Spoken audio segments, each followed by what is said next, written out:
Thanks. Good. Good.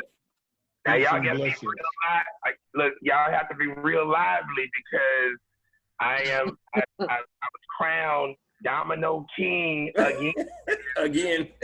I mean, it's a daily, weekly thing, but I had to kick some ass last night, and you know, I got my crown, my T'Challa, Black Panther.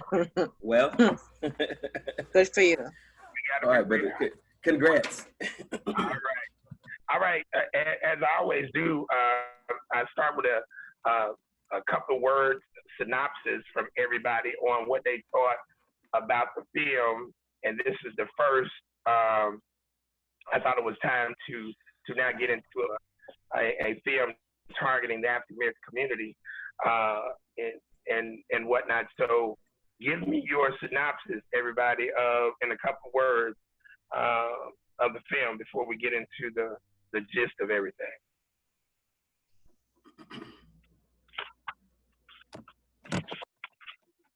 Don't fight to start first. I think I'll go first. I'm giving it to sisters to start first. Go ahead, T. Thank you. For the most part, I just felt overall it was about the young man that felt like he was left behind and forgotten about, and he saw the unfairness and felt that something could have been done and was resentful of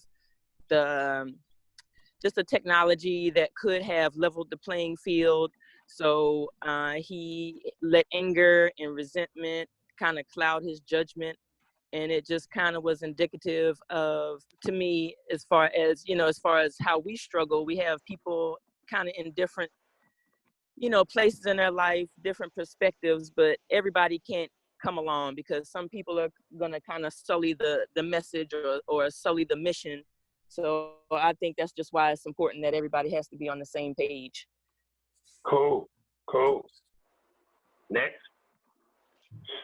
Well, I did from the movie. I watched it a few times in the past when it first came out. And it's a depiction to me, overall, I love the movie, but it's a depiction between Africans and the Africans in the diaspora and the issues that we have with each other. Some of the stuff is propaganda.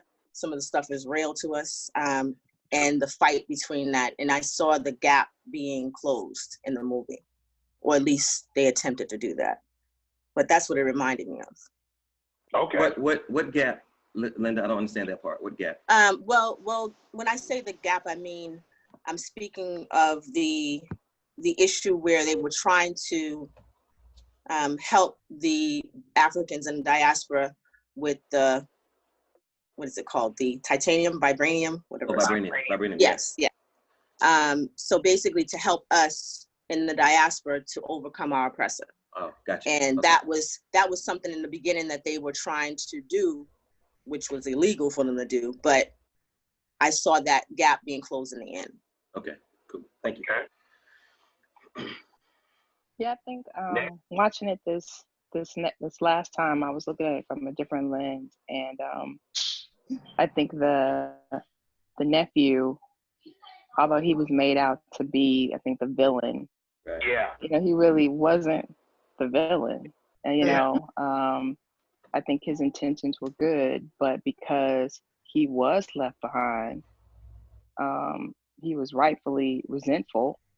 And I think that goes to, us continuing to take care of our own. The king was wrong to leave him behind like that, regardless of the secret that he was trying to keep. Yeah. And because of that secret, it caused, all of these issues. Mm-hmm. And had they addressed that up front, then, maybe some of these things wouldn't have happened. Of course, that's a storyline, but a lot of things could have been avoided had the king done what he was supposed to do in the beginning. Next. From my perspective, this is Mike. I thought that the movie talked about how many in the diaspora are willing to give up their inclusion in their Africanness and Blackness for comfort. As long as we're comfortable, we have no tendency to try to unify, to try to empower ourselves, to seek an ability to control our narrative, as long as we're comfortable. If I can live comfortably, I'll forget about everybody else. That was sort of the subtext to me. And also sort of almost the protagonist and the antagonist were also like, almost like the Martin Luther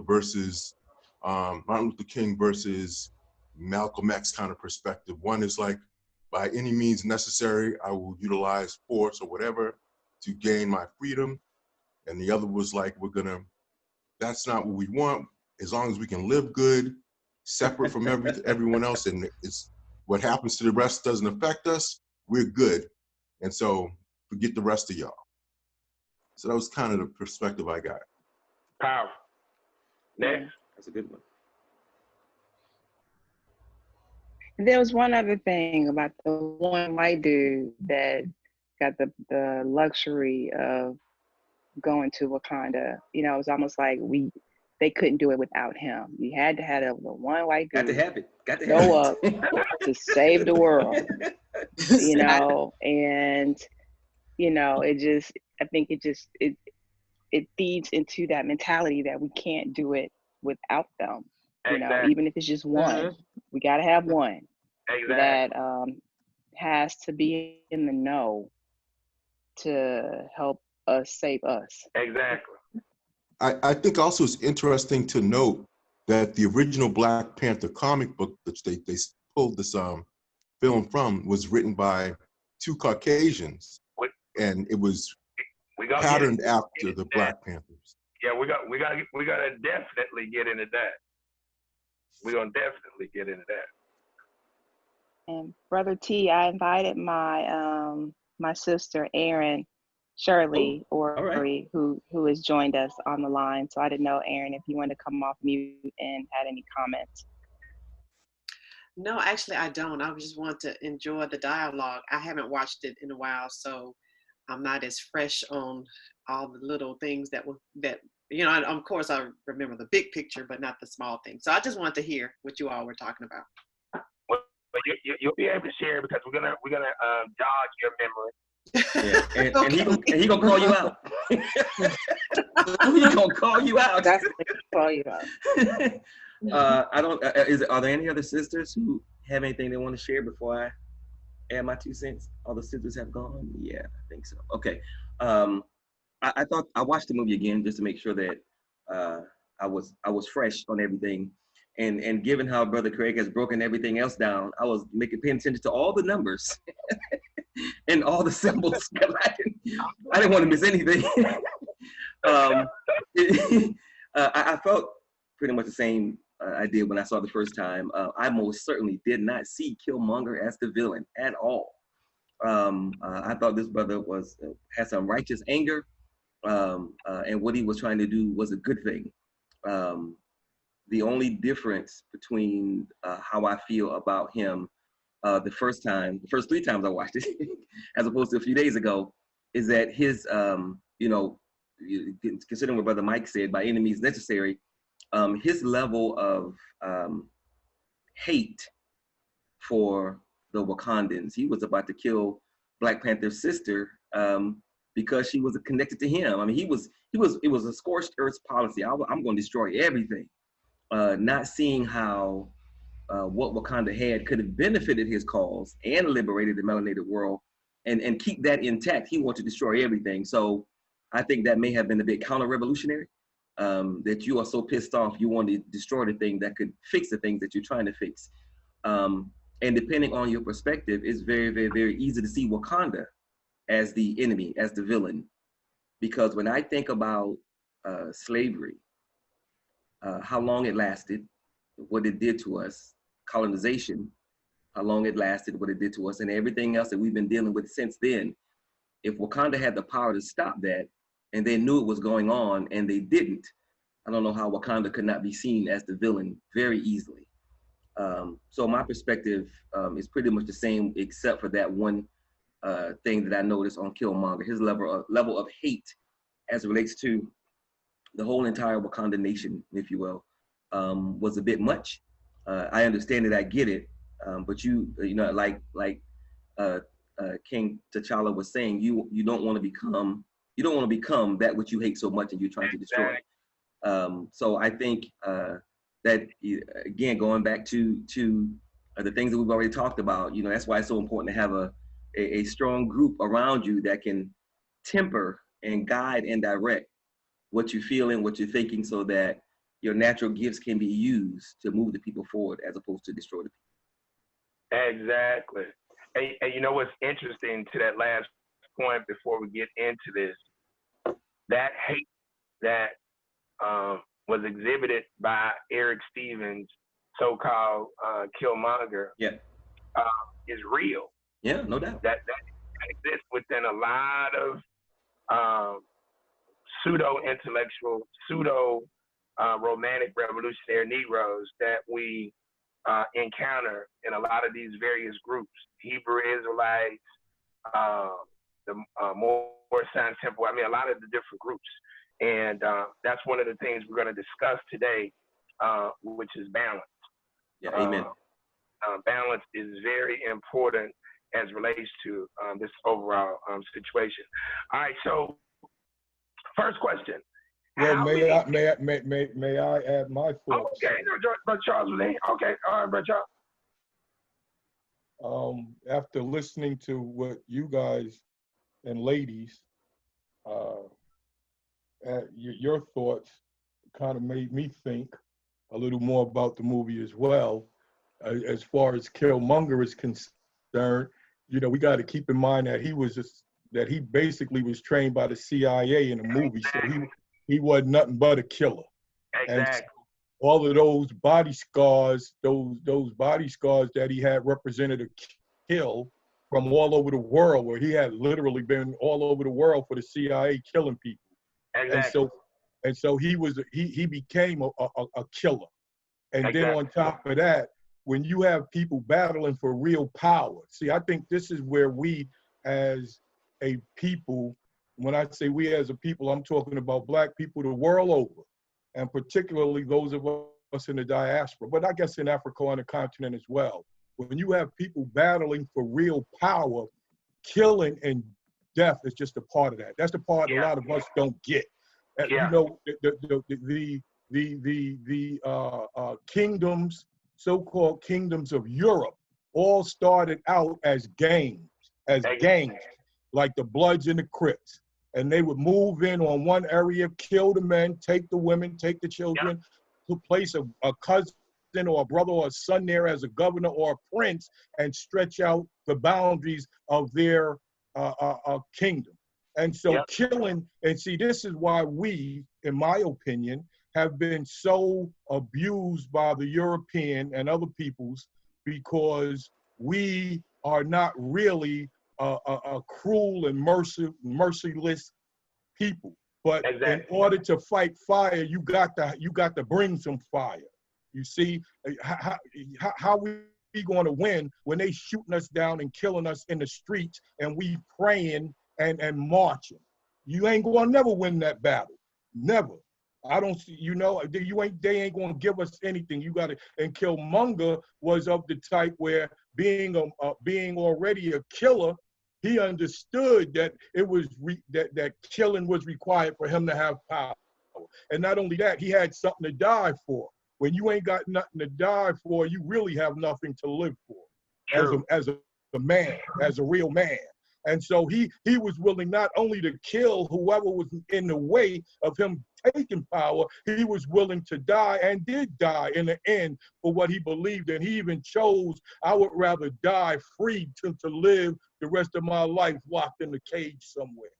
And so in my opinion, he was a real man.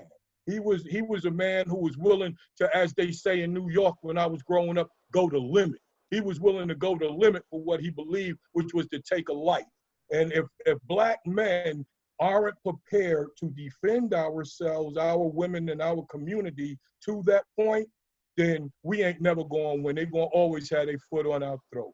And then just to attempt to be brief here, you know how I am. The other point that I would brush up against real quickly is what I think one of the sisters and Tamani had mentioned, just in agreement with them about that European in the end. That European should have never been allowed inside the inner sanctum. He should have just died. They should just let that dude die. That goes back to my point about killing and allowing people to die who are unnecessary. They should have just let him go on to his ancestors or whatever cave they go to when they die. And then the last point, I know I said one, but real quickly on the last point is what I think one of the sisters had mentioned, which is who wrote that movie? You feel who wrote it and who directed it? I'm not sure if it was either.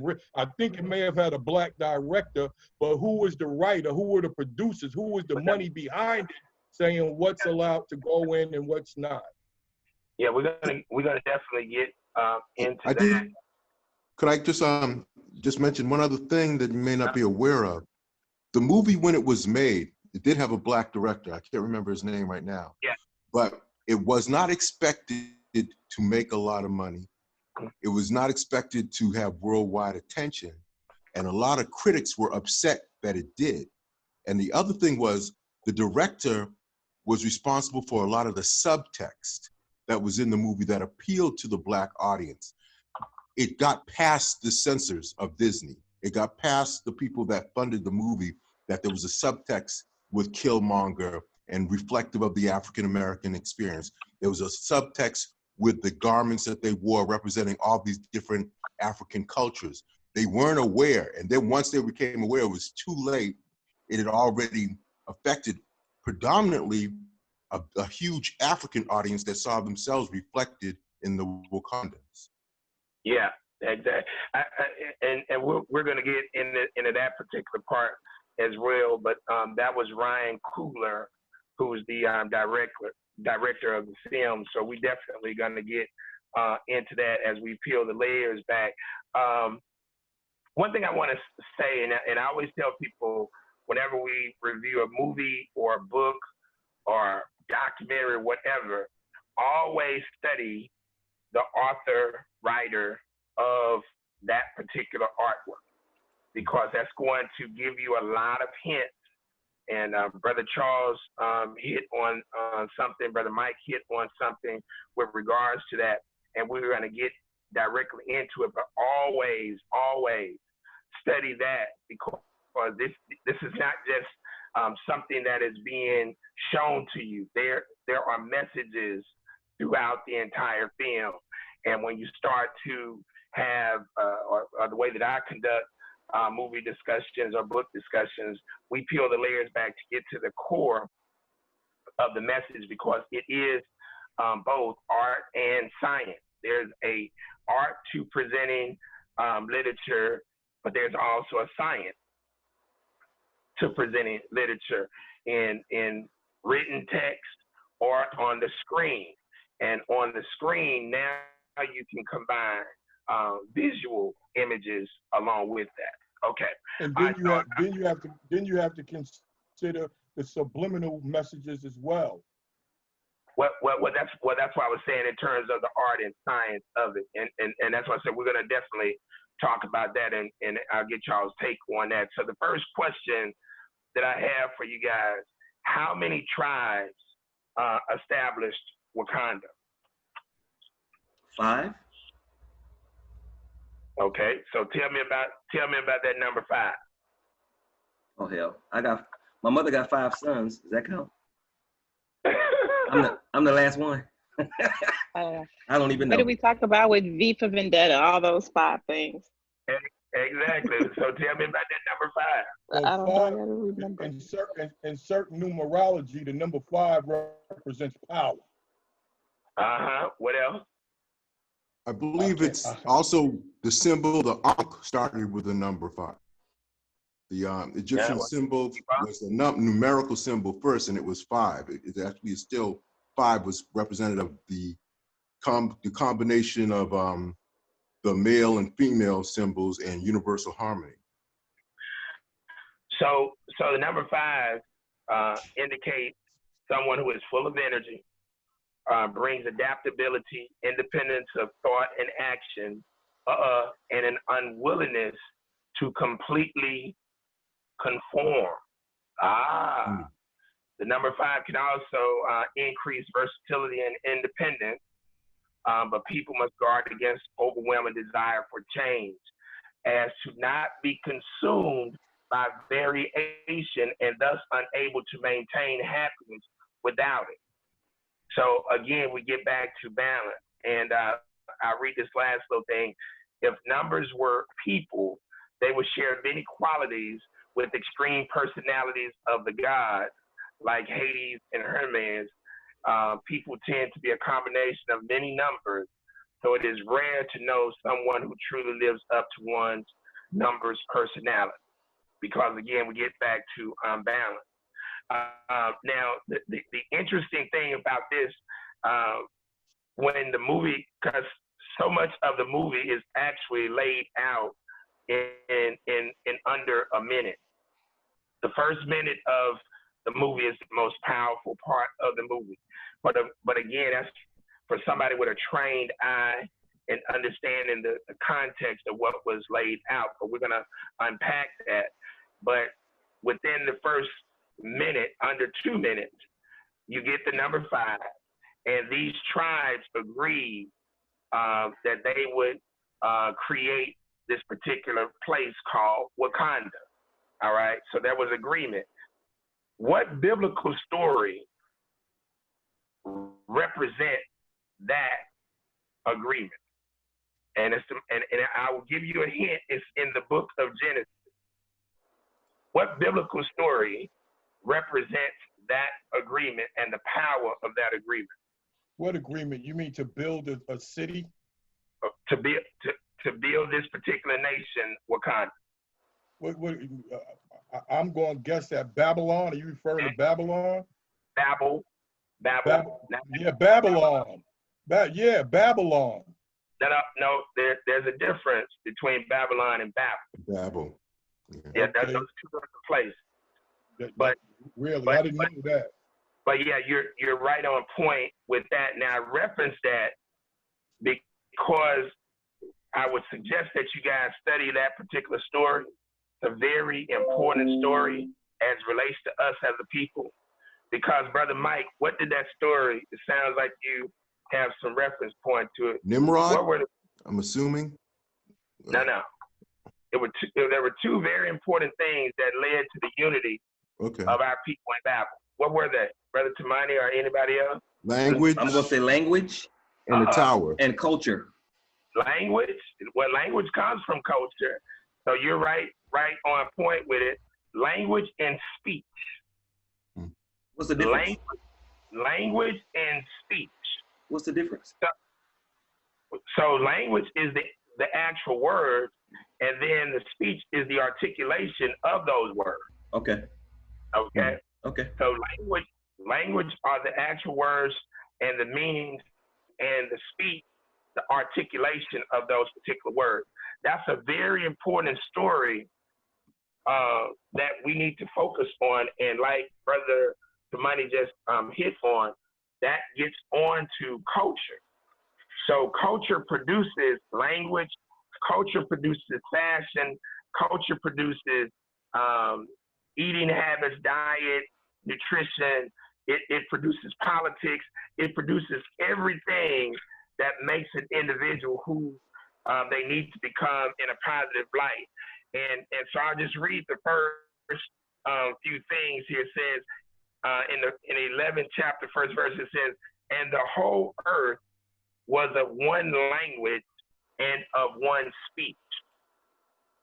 And if you go ahead and read on down within the context, it said in the 6th verse, it says, and the Lord said, behold, the people is one, and they have all one language, and this they begin to do, and now nothing will be restrained from them, which they have imagined to do.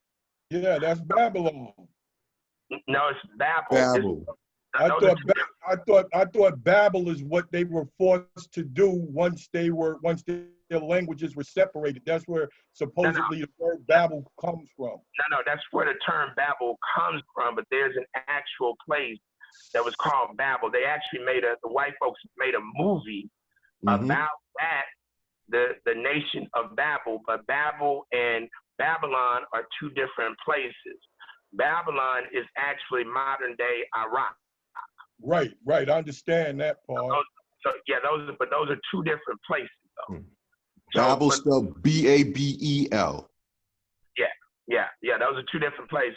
But my point is the reference is the importance of unity and being of one language and one speech. But that's something that would be good for you guys to reference as we move forward, because a lot of people, you'll hear them say, oh, we just need to be united. We need to get together. It's not that simple, because in the movie, you got 5 tribes coming together to create this intellectual property called Wakanda, right?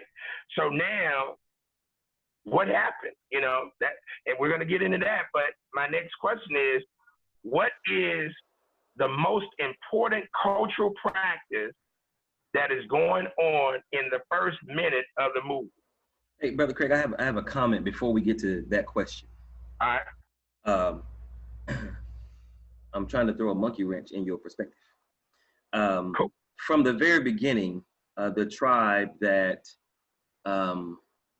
what's the brother's name? The brother that challenged T'Challa on Challenge Day. What was his name? I think M'Baku or something like that. Yeah, M'Baku. Yeah, his tribe from the very beginning went to the mountains. So I don't think it was ever 5 truly, because they separated from the beginning. Even though they was physically separated, they were still a part of the nation of Wakanda. They didn't see themselves that way, nor did they operate that way. They say we have watched from the mountains. But then how did he have the right to battle to be king? Right. I don't know. And we're going to get because he was part of their nation. Okay, he just was kind of off to the side. Okay. Yeah. We're gonna get into it, but let me break it down for you like this. And Brother Charles hit on it to a point. But yes, five tribes created the agreed one language, one speech to create intellectual property.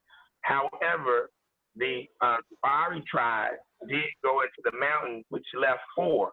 So that was going to be the next thing. We analyzed the number 4 because those people were in agreement, those particular tribes. But the Jabari tribe, like Charles said, they were still a part of the overall nation. And there's some language after T'Challa is saved that will, break that down in much more detail, coming from M'Baku. But the point is, there were 5, and then they broke off in terms of the government. The overall governing authority was based on 4 of those particular tribes. So the question is on the table: what is the most important cultural practice that is going on in the first minute of the movie? As one specific thing that is going on within the first minute, and it's the most important thing, and it plays out throughout the entire film. What wasn't that the revolution? No. In the first minute. I'm going to say that it was the agreement to be a group or a tribe or a nation. That's my answer. I'm going to throw that out there. Okay. In the first minute, the brother is telling his child the story of how everything came to be, and I think within that first minute, that's the most important thing: the agreement to be a group or a tribe. That's my answer. All right, next. And I don't need to call them friends. I think it was the challenge for leadership is open to all tribes at the end of the monarchs. Whenever a monarch dies, anyone can challenge for leadership of Wakanda. That was stated in the first minute? Not in the first minute. We're talking about the first minute of the film. I thought the first minute was, which I haven't seen a movie in a minute, but I have watched it about 4 times. But correct me, I'm probably wrong. But I thought that the first minute was where the king's brother was in California, and he was. That wasn't the first minute. Okay, then I stand corrected. All right. Yeah, not the first minute. The first minute had to do with all the sand and stuff, right? The imagery of the sand and the hands and was that the first minute? Yeah, that's within the first 2 minutes. You 15 seconds late. I know, right? He's so precise, right? Anybody else? That's why you need to watch these movies again. Yeah. See, I tried to focus because I knew that the discussion right, you should have known. Be a part of that, but I didn't focus enough, obviously. Anybody else? Was it somebody telling like the little kid the story or something? You hit it. And look, here's the thing. Brother Tamani said it, but he was focused on the aftermath of what was being said. The most important cultural practice that was going on within the first minute was elder wisdom. The elder wisdom was being passed on to the child, and that's how they learned about the story. See, so you wouldn't know the story unless you got the elder wisdom. You see? So that's the beginning of training a child. That's the beginning of the training. The elder is teaching the child about Wakanda. Okay? So that has to be the most important part of it. And within the story, he tells them about what? The unity. The coming together. That's what I said, damn it. You missed the first 2 seconds. Yeah. You focused on the unity, but in order to learn about the unity, what had to be done? The story got to be told. It has to be explained. And that's what is missed right now. Elders are not telling the story from when they grew up because we don't want our children to know how hard it was. We want it to just be easy and nice. All right, cool. So if they were all together, why did they start going to war? Wait, so they ask that again, Brother Craig? If all of the tribes were together, the 5 tribes, and within the first minute of the film, they tell you they go to war. Why did they go to war? Why were they going to war? Wait, before the agreement, they were fighting for power, right? Before they agreed, they were fighting for power. No, they came together and agreed on Wakanda.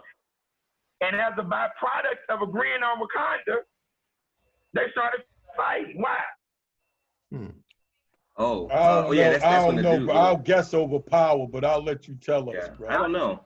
You're right on point, brother Charles. It's over power, but what about the pursuit of power made them fight? What was it? Because they were in all agreement.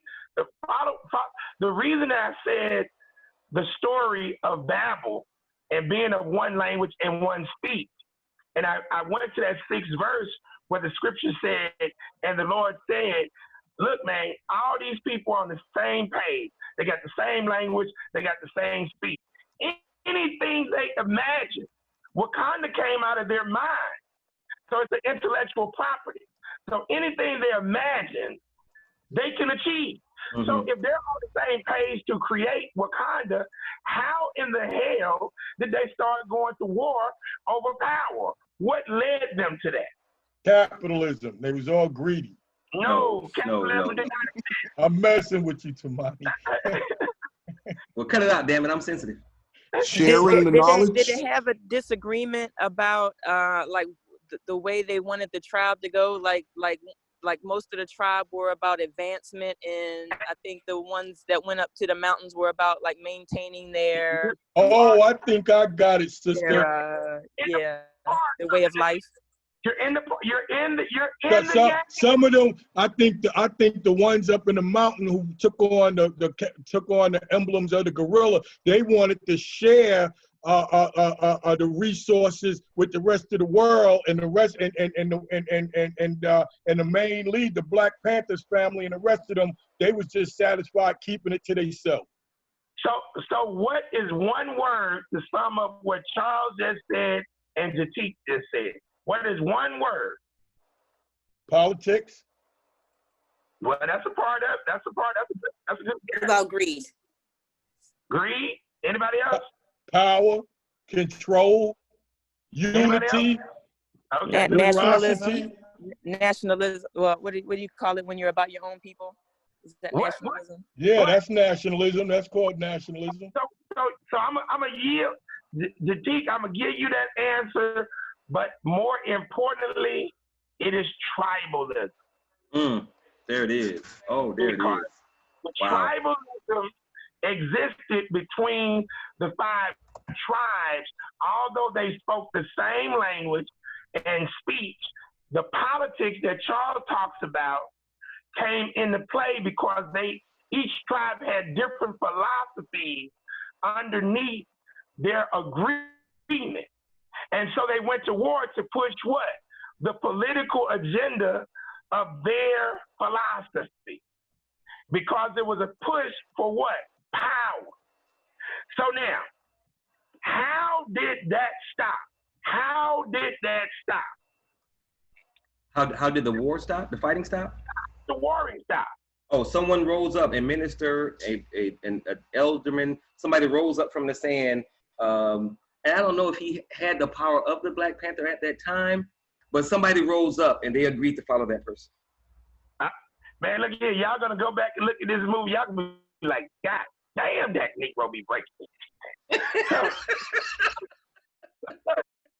The way the warring stopped, all right, the way the warring stopped, there was they called the entity a goddess. There was a goddess that identified the strength in a particular entity, similar to what you're saying, a warrior. And who was that goddess? The black cat. What's the name? The goddess. Bast. That's it. Bast. B-A-S-T. Bast, the Black Panther, was identified as the goddess, which means what? Was that a male or a female? Female. All right. So you got the female panther identifying the strong warrior. The name wasn't mentioned in the film, but that warrior, his name was Bashinga. And Bashinga received instructions from the Panther goddess, Bast, who was the protector of the Panther clan. And Bast gave Bashinga and his lineage the power of the Panther to have control over Wakanda. And so Bashinga became the first king in Black Panther. So you have to do some research on that, but they don't mention his name in the movie, but when you do the research, you'll find that particular thing out. So within the first minute, being connected with that, what was the most powerful symbol shown? All this didn't happen in the first minute. What was the most powerful symbol shown in the first minute? You mean symbol as in physical item or symbol as in belief? Now the physical symbol. There's a physical symbol within the first minute. The statue of the panther? Nope. Now when that holding each other. Oh! Did I The get hand it? What'd she say? What's she say? Huh? What? The hands that were holding each other. The Oh. 5 tribes were holding Don't hands. be over there cheating. She got cliff notes. No. That ain't fair. I mean, come on, bro. That ain't right. I tried to pull a movie back up while we talking. I know. I was You about over to there- do the same You Charles over thing. there cheating. Cheaters. Within the first minute now, they got 5 hands rising out the earth, rising from the Out of the ashes. as individuals connecting at the wrist to create what, Tamani?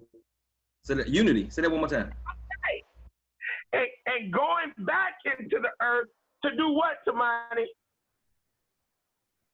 Return to the ancestors. Unify and build. I don't know. To submit the deal. Submit the deal? The individuals rose, the individual hands rose out of the earth. Yeah. They then connected at the wrist, and then they went back into the earth. Okay. It was a covenant. I got you. That was being made. Right. Right. Yeah, and that's interesting because when you plant something in the earth, you hope that it grows into something bigger, better, and stronger. Yeah. Exactly. Yeah, I was going to say that, but I wanted to give you a chance to get it right, so you look good in front of the. I don't want you to look bad, because you're getting older and stuff. You might feel like I ain't worth it, brother. You got some value. Okay. So it was a covenant being formed between the 5 individual tribes in order to come together as what? One. With one language, with one speech. So why in the hell were they fighting each other? Because the unity was an illusion. Because it's hard for people to tell the goddamn truth. There it is. Like what said, one tribe had a philosophy, God damn it, we want to do it this way. Another tribe had a philosophy, we want to do it this goddamn way. And so they lied to each other. We're going to be unified, brothers. What philosophy are we going to go in? So now, what had to happen? They went to war, which they could have sat down as intelligent brothers and sisters and said, you know what? We need to create a goddamn system. But they did create a system, but the system was what? Let's kill each other for the power. And the power to do what? Determine the future of Wakanda. There it is. Okay? So we got to understand this. And all of this is within the first goddamn 2 minutes of the film. So when you go back and look at it, I'm setting it up so you can understand, focus on the first minute to 2 minutes of the film because it's laid out right in front of you. Okay? Now, where did vibranium come from? A meteor. Outer space. Outer space, a meteor. Another galaxy. So what is the symbolism of that? It came from the heavens. So coming from what? We are what? What is the root word of, or the science behind? The stars. We the are universe, stars. cosmos, Mother Nature, God. Cosmology. The Cosmos. cosmology. The meteor comes from the outer space, the cosmos. Yeah. So this is showing you that we are what? Energy beings. Part of the universe. Connected to the universe. We're, because look Dimensional being. Because look at, as the cultural practice of elder wisdom is going on, the story is being told. Guess what?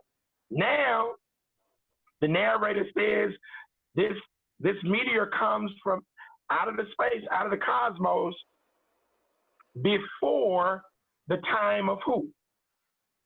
The colonizer. Okay. No, before the time of men. So this is letting you know, Brother Mike, the connection between the physical earth and the cosmos, and we are star people. Hey, y'all ain't ready for this shit. Y'all ain't ready.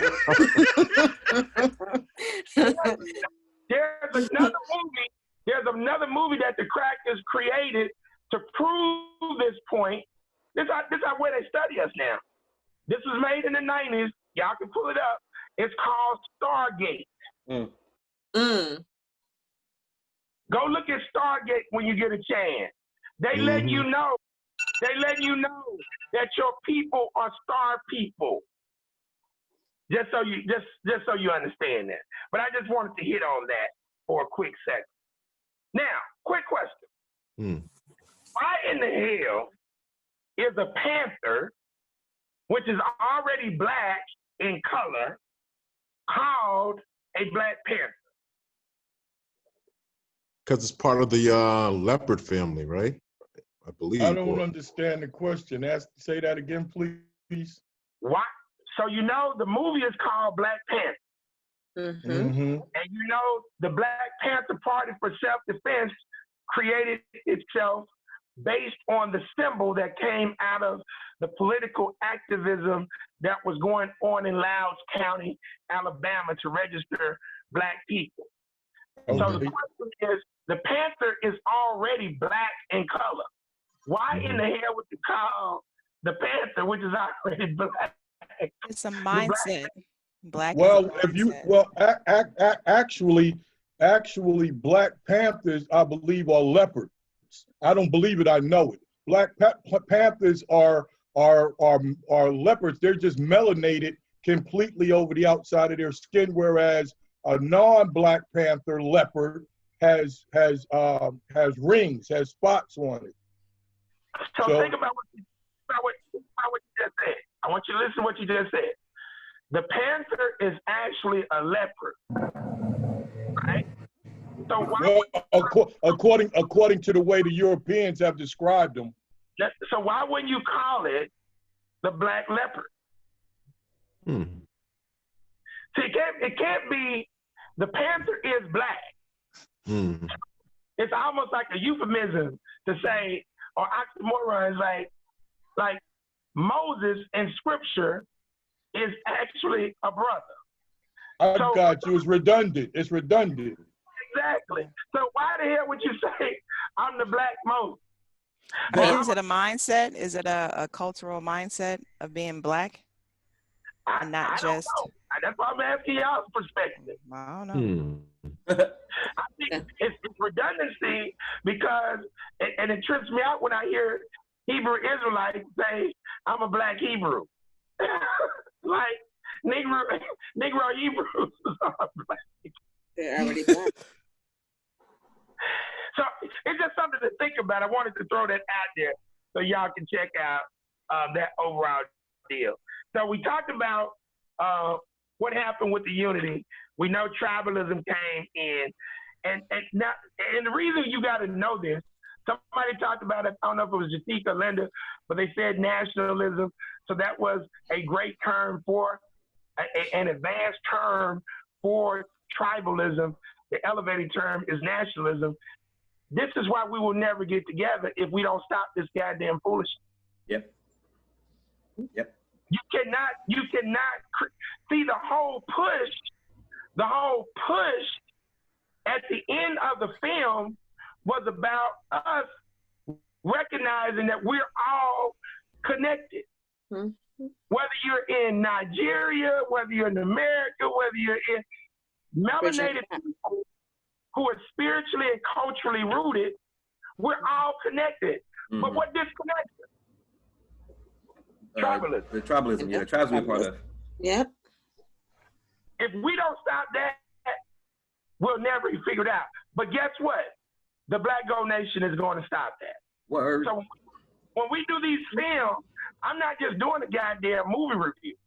I'm laying the curriculum for you to understand empowerment and what we got to do in order to elevate. Because culture in and of itself is not absolute. It is not infallible. That's why spirituality has to come above culture, because there's a lot of stuff that we do within culture, even from an original standpoint. I'm not talking about subculture, the slave mentality that we have here in America or even on the continent, because there's some retarded, ignorant ass Negroes on the continent that do a lot of dumb ass shit. Okay, and if you think it's a game, there's a sister here in Shreveport. She's a professor at Southern University. She is a part of the Hutu tribe over in Rwanda.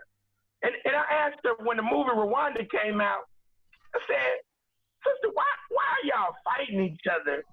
I said, the Tutsis and the Hutus are the same. And Tara, she said, no, we're not. We're different. I said, no, goddammit, Same. Keep it simple. Don't you ever say that? I'm not different. They believe this shit for real now. Yes, sir. The white man, after white man then influenced them. Yep. No, this ain't got nothing to do with no goddamn cracker.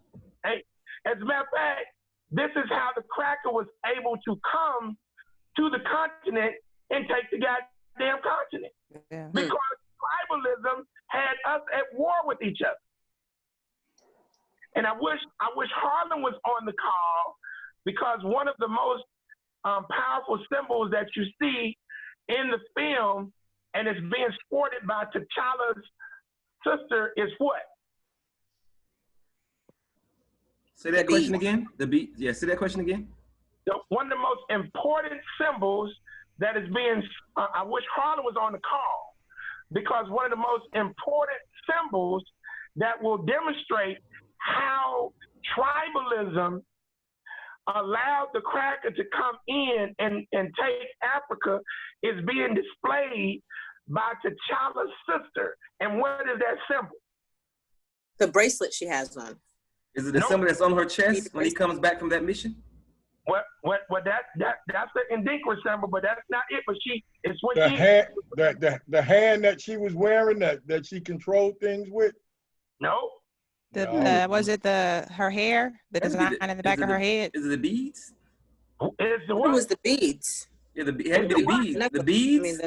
What? It ain't no damn beads. What is it called? You better stop cursing at me. I don't know. Let's it's get called cowrie shells. Oh, the cowrie shells on her neck. Mm. Sister Linda, Harlan broke down a few weeks ago how the crackers came in and counterfeited cowrie shells, which used to be a form of money on the continent of Africa, in order to help pit tribes against one another. Well, how you gonna pit tribes against one another if they were already together? They weren't together.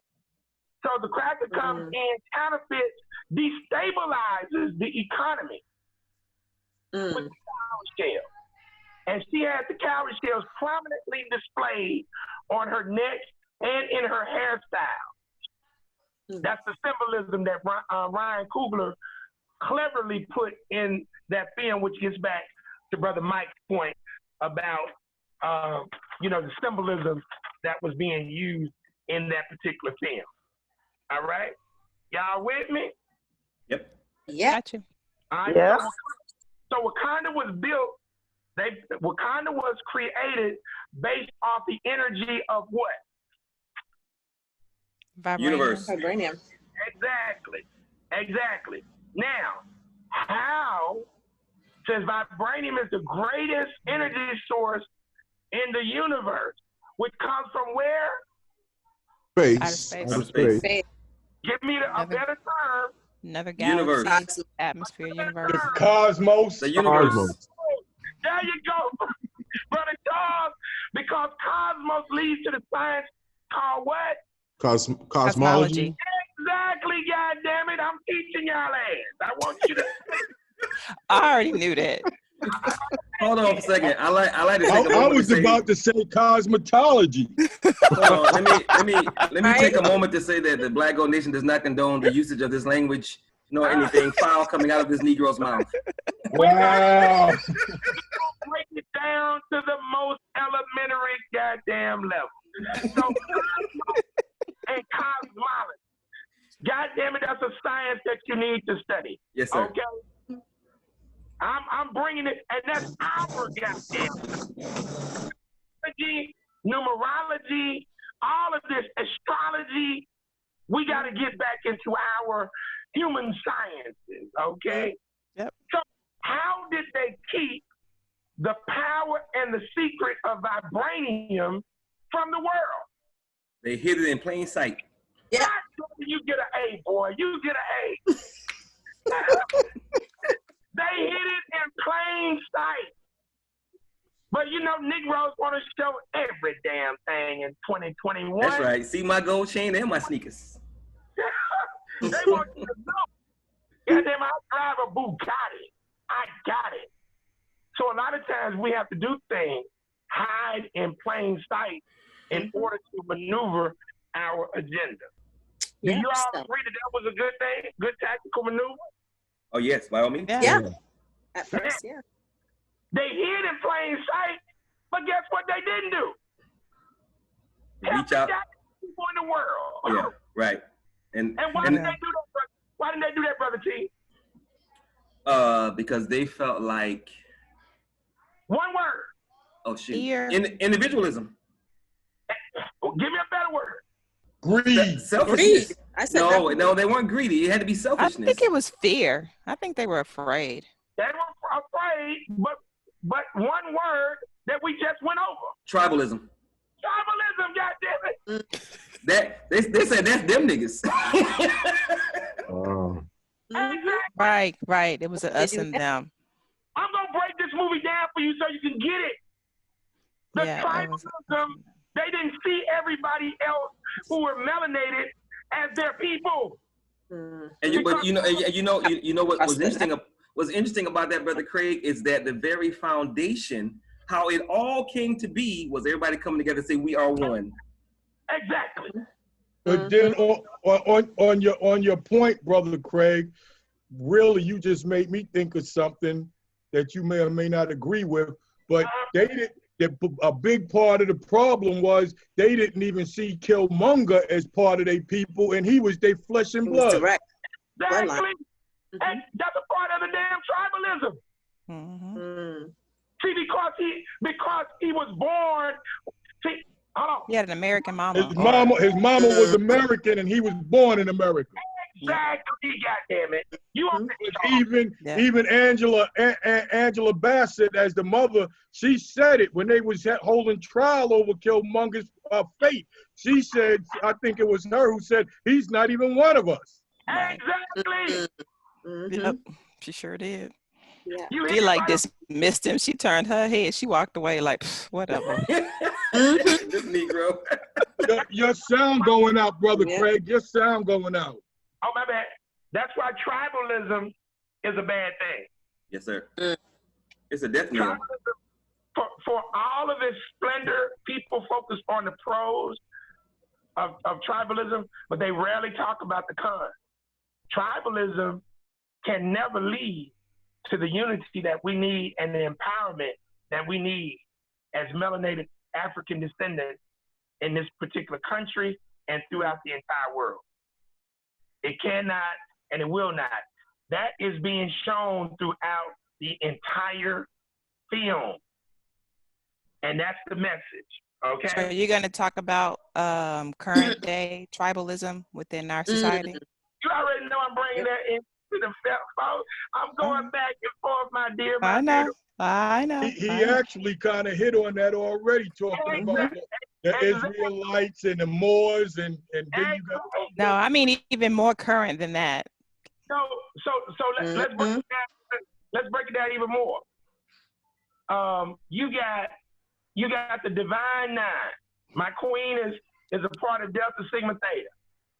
So you got Deltas, you got AKA, you got Zetas, you got Sigma Gamma Rho, you got Omegas, which they said the Jabari tribe were really Omegas in the movie. And the dude in the blue, he was a what's the name? A Sigma. And the warrior Deltas, no doubt. You already know that. No doubt. So all the symbolism is there. But check this out. When I was at Xavier, I asked one of my friend girls who was an AKA, I said, man, she had just finished speaking to this sister who was a Delta. I said, man, it's so good to see you rolling with your sister. And she said, my sister? I said, yeah, that's your sister. She said, she's a Delta. I'm an AKA. And I started laughing. I said, she's still your damn sister. So here you have you're talking about probably 1 million Negroes or more who are part of all these fraternities and sororities.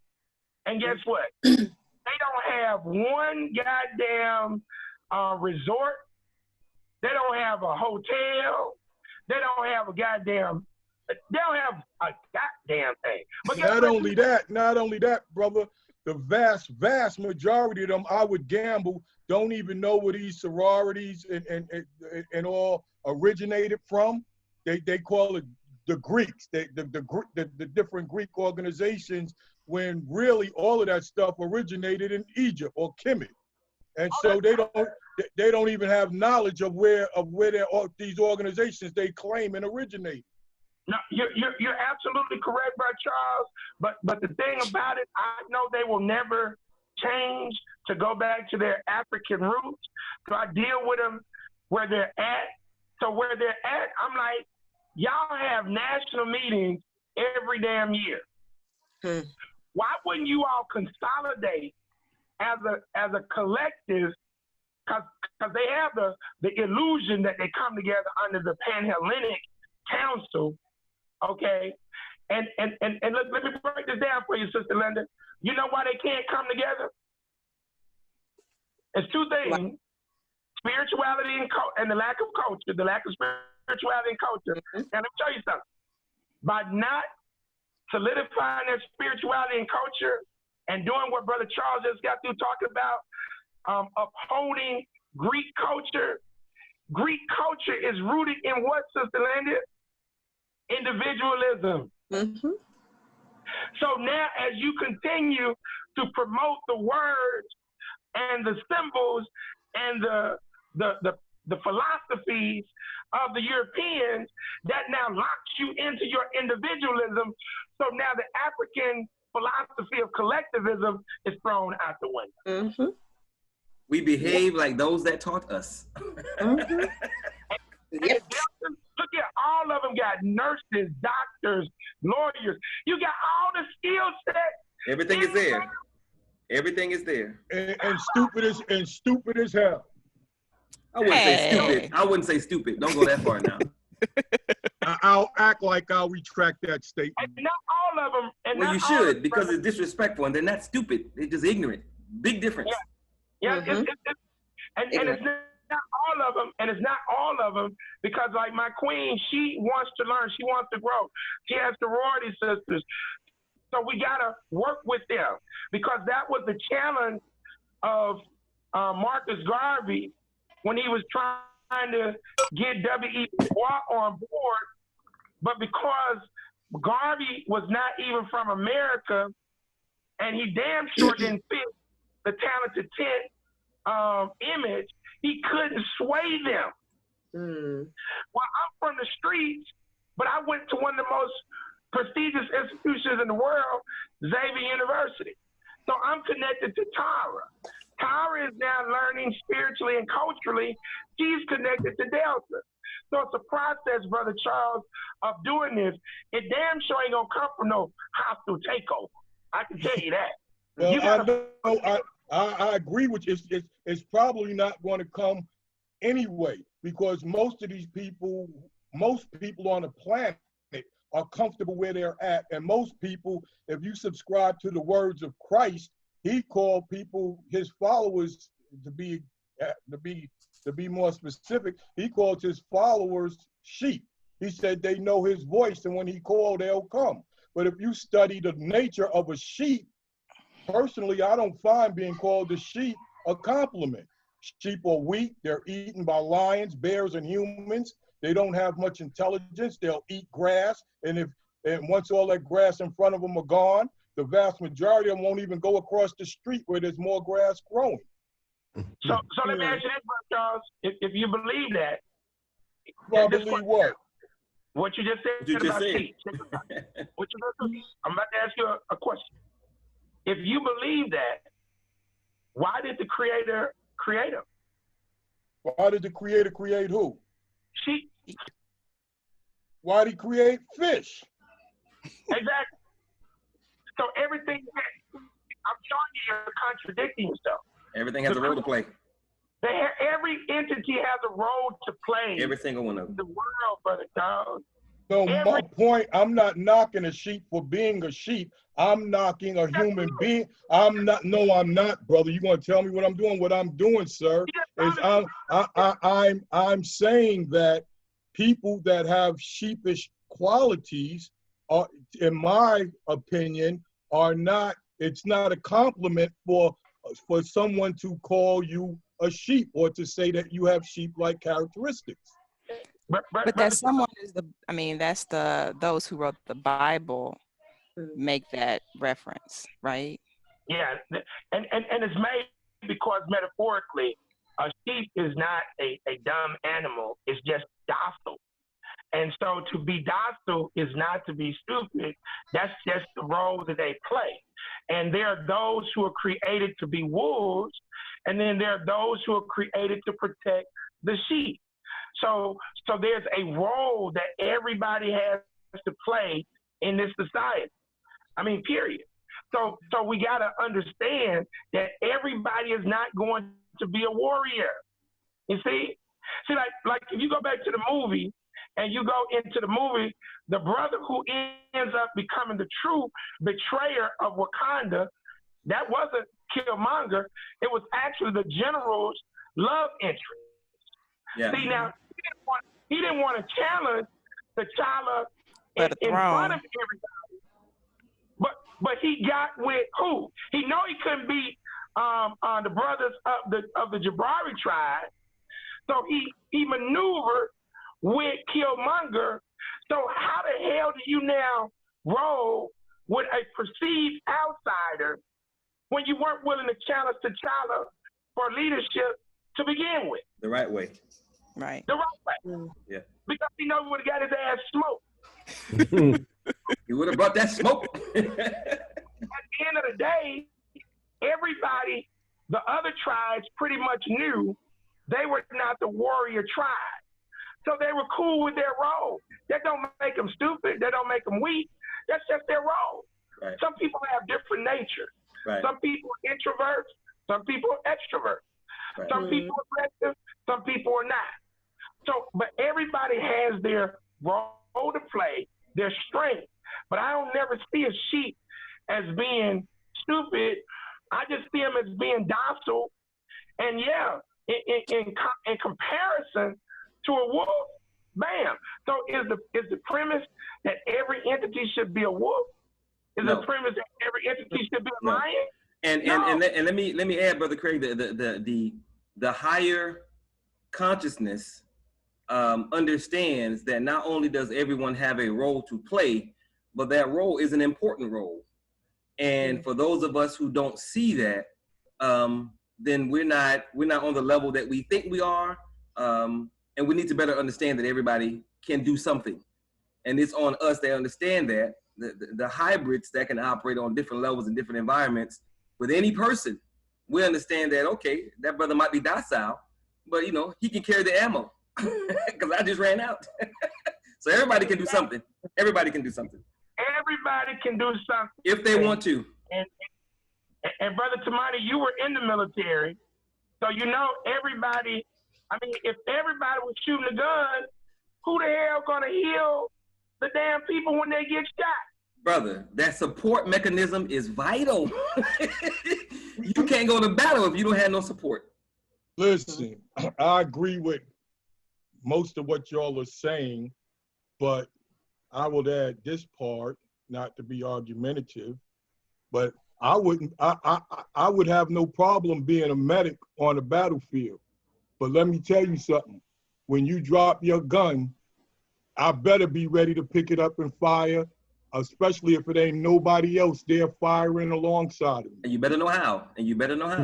Okay? Yes, sir. So I'm not going to wait for somebody to lead me at the last minute to decide whether or not I have the inclination, the courage, or the aptitude to fire that gun. I'm going to hopefully be prepared to stand up and do what's necessary. And I like that point. And I like that point that you made. And I think within Tamani's experiences within the military, all of them, regardless of what job you assume, whether you're in transportation, the meds, or whatever, radio, everybody has to know how to defend themselves.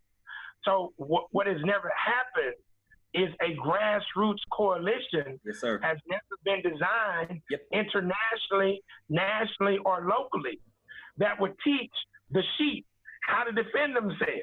Yep. You see, and that's what our job is as leaders.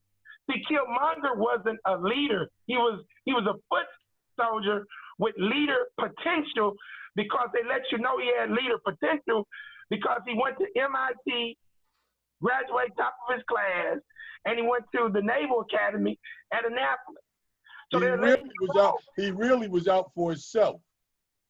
But what did he learn that from? They taught him that. The Americans. Well, CIA. not only was he taught that, I imagine, through his education, but because what goes back to what you guys were saying earlier about him just being angry. I would imagine that he was not just angry with his uncle and with his African heritage, his people of Wakanda, but shit, he probably was angry at the world.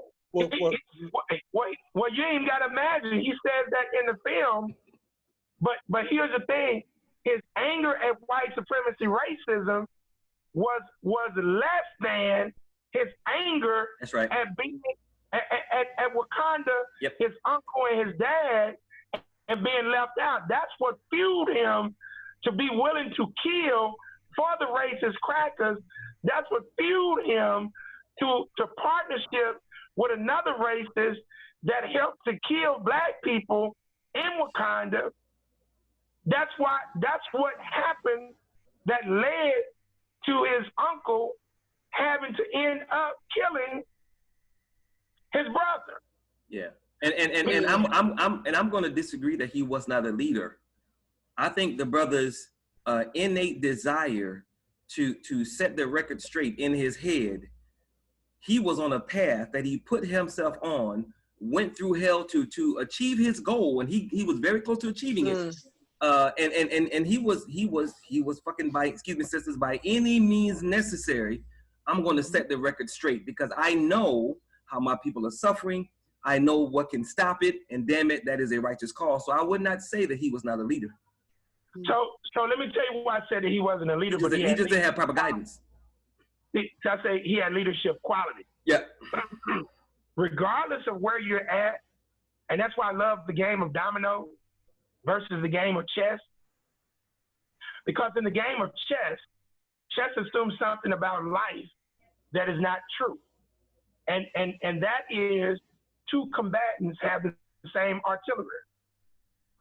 Right. You know, Brother Tam, that the likelihood that two combatants in war have the same artillery. Right. It's unrealistic. It's not true. It's unrealistic. Not true, right. But in dominoes, there are 28 bones. And when you shuffle those bones, whether it's 7 or 9, whatever you pick up, that's what the hell you got to play. That's life. And in life, you're going to have some opportunities. You're going to have some ups and downs. And you're going to be able to do some things regardless of where you're at. But in chess, if you never learn the overall process of the game or the rules, you're going to always lose. And that's a good point, Brother Craig, because I wanted to say that as it relates to the whole sheeple perspective or pitch, going back to what Brother Charles said, if I'm a medic and the infantryman is down, I got to pick that weapon up and fire. I'm no longer a medic. I'm now an infantryman. However, if we don't teach the sheep how to fire, and we know the importance of firing, then there are always going to be sheep. And that makes our role so critically important because you can't blame someone for being ignorant because their environment is ignorant. Exactly. That's why we have to create a new environment, which means it has to be a special kind of person to do that, because we understand that although a person's nature is one thing, that does not mean they can't learn how to break a bone. Exactly. Now, although I was not politically aligned with Barack Obama, after the white folks got on him after Beergate, when he had the police coming to Washington for the beer, he used a term that I like. and the term is, Brother Mike, teachable moment. So when I reference the cultural practice of the elder wisdom to the son asks a question. And he asked the question, do we still hide in plain sight? That's right. And the father said yes. And then the son asked the follow-up question, why? And the why answer is the movie. But all of that happened in less than 2 minutes. All of the symbolism and everything happened in less than 2 minutes. So when you go back to watch the film, I hope that you reference that. Now let's segue slightly to get into the writers of the comic strip, and let's establish some truth that was never established in the beginning of this. The movie begins in what year and in what place? Was the 80s in New York? In Oakland. Oh, California. Yeah, Oakland, California. You're right. You got it. And what year, Sister Linda? 2000 and... No, it was the 80s or the 90s. No, wait a minute. I don't remember. I'm guessing, but I would say the 60s. No, it was later than that. Was it like 82? It was in the 80s. 92. You got 82? 92. 92. Hey, yeah. It started in 1992, and what Sister Linda correctly said was Oakland, California. What organization was created in Oakland, California? The Panthers. The Black Black Panthers. Panther Party. The Black Panthers. Crips and the Bloods. That came after. That came after. Oh, my bad. I'm joking, brother. It was a joke, brother.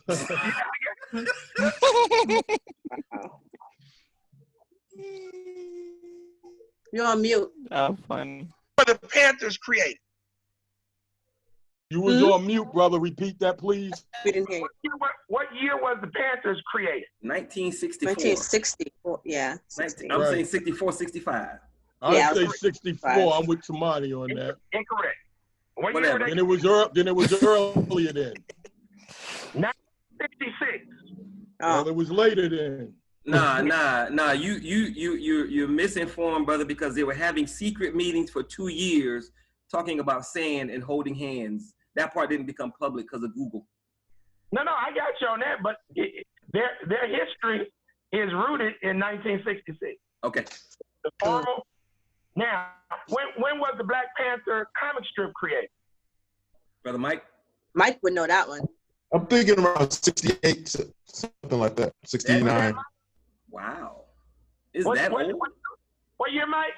You said 69. I'm thinking around either 68 or 69, something like that. I remember it in the 70s. Incorrect. It was started in 1966. Wow. Oh, okay. Wow. Okay. I said that. Now let's use some logic. Now let's apply some logic. The Black Panther organization, which comes out of where? Oakland, California. Oakland. The Black Panther organization, which comes out of where? Oakland, California. Oakland. The Black. Wrong answer, apparently. I want to say I don't want to be wrong, but I think y'all are because I ain't even going to say it. Go ahead, brother Craig. I'm gonna keep my mouth shut on that one because I'm not sure. The Black Panther Party, the actual party for self-defense, was started in 1966, but it originates out of the LFCO. And that's the Louds County Freedom Organization. They selected the Black Panther, the Panther, as their symbol. And you had cats like Stokely Carmichael, who was prominent as an activist at that time, going down to help register Black voters in Alabama in Louds County. but they didn't create the symbol. The brothers in Alabama created the symbol. Now, a little bit more history. Self-defense group gave the template for the Black Panther Party of self-defense to create itself in 1966 that was not connected with the Loudoun County political group, but this is a self-defense group, and it set the template for the Black Panther Party. Are you asking a question? I don't follow. Yeah. I mean, what group, self-defense group, laid the Black Panther Party for self-defense to come about that was not the political group in Loudoun County, Alabama? The Deacons of Defense. There you go. Boom, sucker, I'm going home. And where were they originated, Brother Tamani? Alabama. Hell no. Mississippi. Mississippi. Hell no. Tennessee, Georgia. Texas. The state of Louisiana. It wasn't Texas. What? Louisiana. You saying that because that's where you from. That's bullshit. It's from South Carolina, damn it. I thought all of them states was the same, actually. That's messed up. Louisiana. Jonesboro, Louisiana. And the second chapter was established in Bogalusa, Louisiana. Bogalusa. And there's a movie that you can watch on that called The Deacons of Defense. Forrest Whitaker. And Forrest Whitaker was also in what movie that we're discussing? Black Panther. Deacons of Defense. Exactly. Deacons of Defense. He was an elder wise man. And he was in Black Panther. Mm-hmm. And he was in Wakanda. And who was he as a child in the movie? He was a spy. He was the one who turned in the king's brother. Yeah, he was a spy. But he was also a first cousin. He was uncle. Really? He was T'Challa's uncle. He was also Right. a brother. Yeah. He was a brother too. He was He a was younger also brother. He was a brother of who? Oh, I missed that part of the Black Panther. His father. He was the brother who spied on his own brother. Oh, I didn't know he was also a brother. Yeah. Oh, I didn't know. How did he not know that was his brother? Because it said in the movie. Because Killmonger, before he killed him, said, I'm gonna do 2 for 1. I'm gonna kill you too, Uncle. Yeah. Mm-hmm. Right. No, I'm wondering, how did Killmonger's dad not know? Did he know that was? How did he not know that was his brother? I thought that was his play uncle. You know how you just grow up around somebody and you call him uncle. Now, I'm so glad you brought. Now, oh, this is so beautiful. I'm doing this off the fly. This is not even in my notes. But my queen asked a great question. So I will cash out somebody today $10 if you can answer Tyra's question. Repeat your question, Tyra. How did he not know that was his brother? Who can? I got $10 cash out. Wait, how did his mom ain't telling him? How did Killmonger, brother? How did Killmonger's dad not know that the young Forrest Whitaker was his brother? Exactly. How did he not know that when they were together in Oakland back in 1992? Yeah, because he didn't even know he was from Wakanda. He thought he was an American. No, he didn't know. Because they play spies there, like the brother said. Did you think you were the only spy sitting here, or something like that? But that's supposed to be his brother.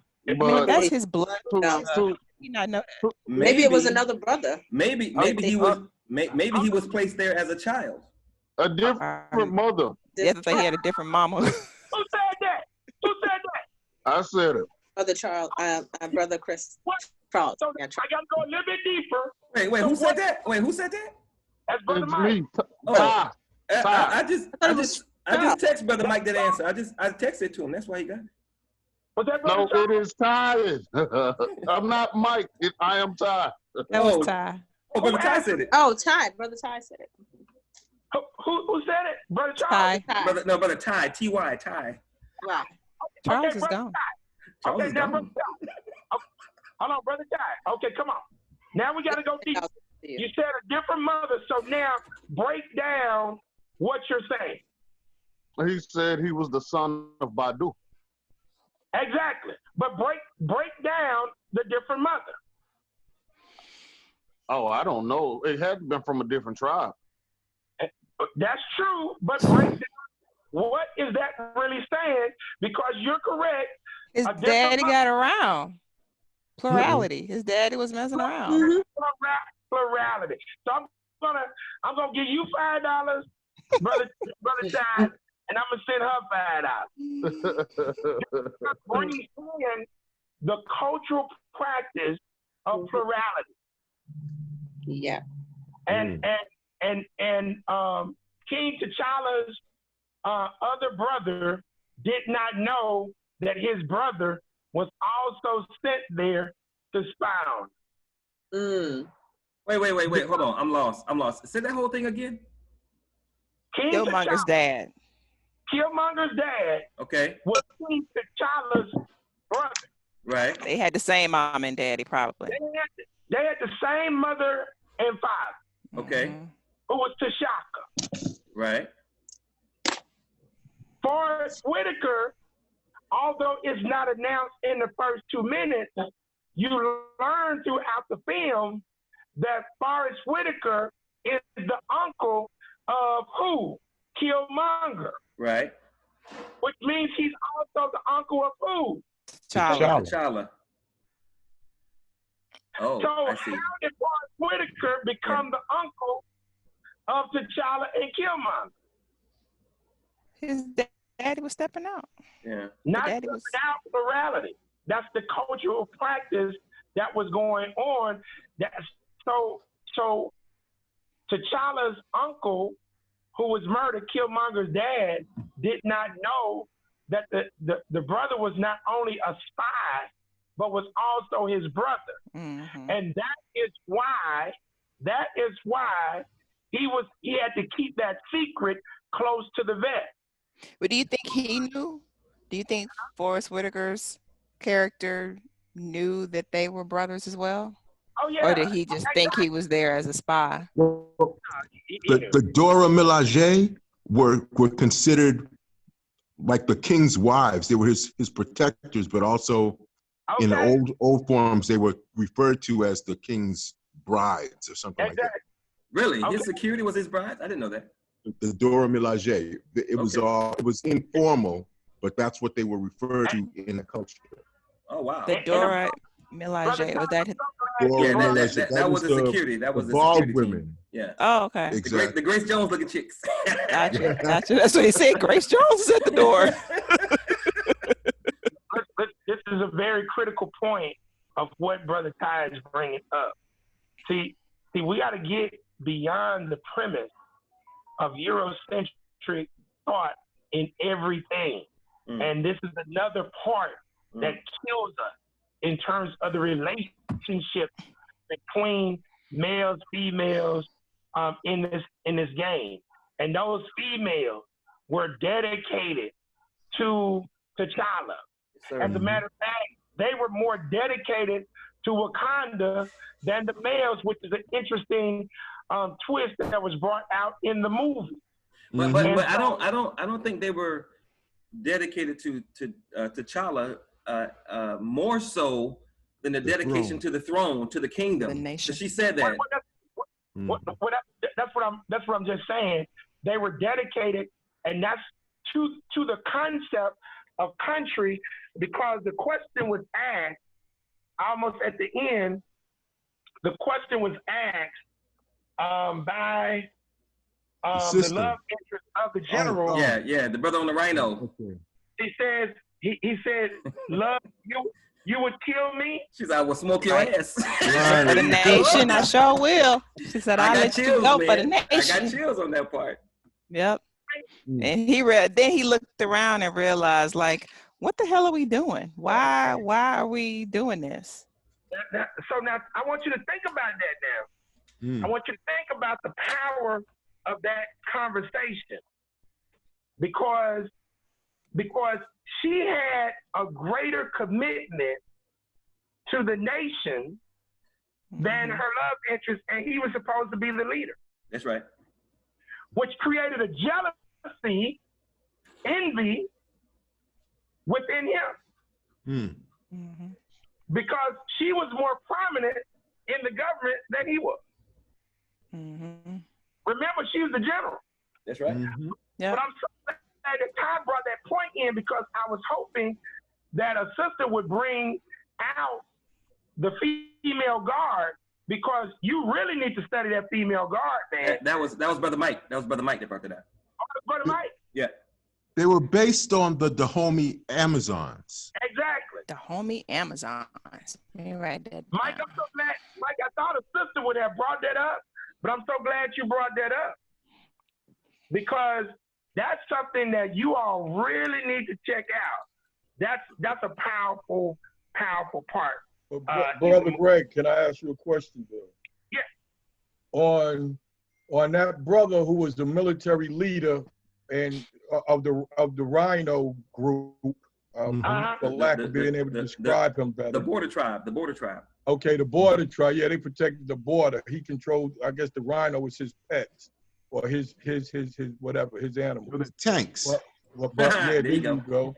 And I saw and see and understand where the sister chose the nation, and if you will, the king over him.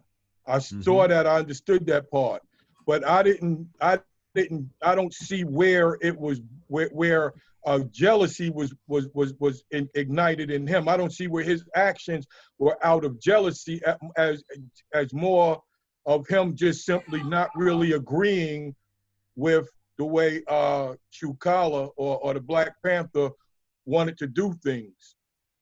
I think it's apparent when he talks about wanting to avenge the death of his father. Exactly. And he has that conversation like, look, you gave your word to me. You can't keep your word to me, your best friend. We've grown up. My family suffered more than almost any other, and you broke your word to me. I can't say I don't trust you now. Well, there you go. I haven't seen it in a minute, so I didn't recall that part. Brother Mike, you knocked it out the park, because I have another subject on individualism, and there are various individualistic elements in the movie, and that is one of the most important. Like the black. So that brother was willing to put Wakanda himself over Wakanda, based on the death of his parents by the white dude. And so he saw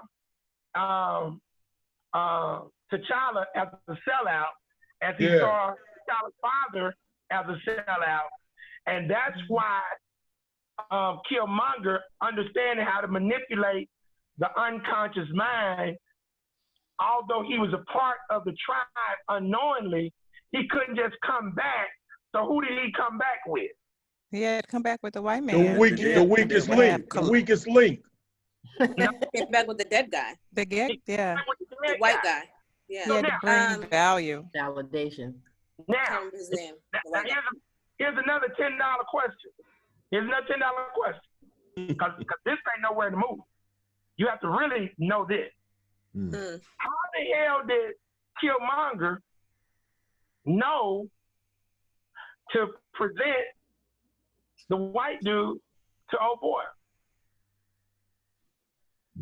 Because he knew he killed his parents. How did Killmonger know it? Killmonger was running with. He was running with that cat. So I mean, they was crime partners. The only way he could have known that. The only way he could have known that is if his father told him that when he was raising him. I know where Brother Craig going. Which would have given him the insight to the lay of the land, if you will. But I don't know if he could have known that without having spies somewhere in another Killmonger area. was probably in on a hit. No, Killmonger's father was selling what is vibranium. Vibranium. Vibranium. Yeah, but that's not the question. The question was, so- how would he know to take the white boy to that particular brother? That's How did he even know how God's to get arm there? is powered by How did he know how to vibranium. get there? That was Him and my the white question. boy was robbing Yeah. the museum together. That's not the question. The question. I know, so I'm The saying vibranium Killmonger and him, powered the eyes Killmonger might have tonight. helped him kill them people. What?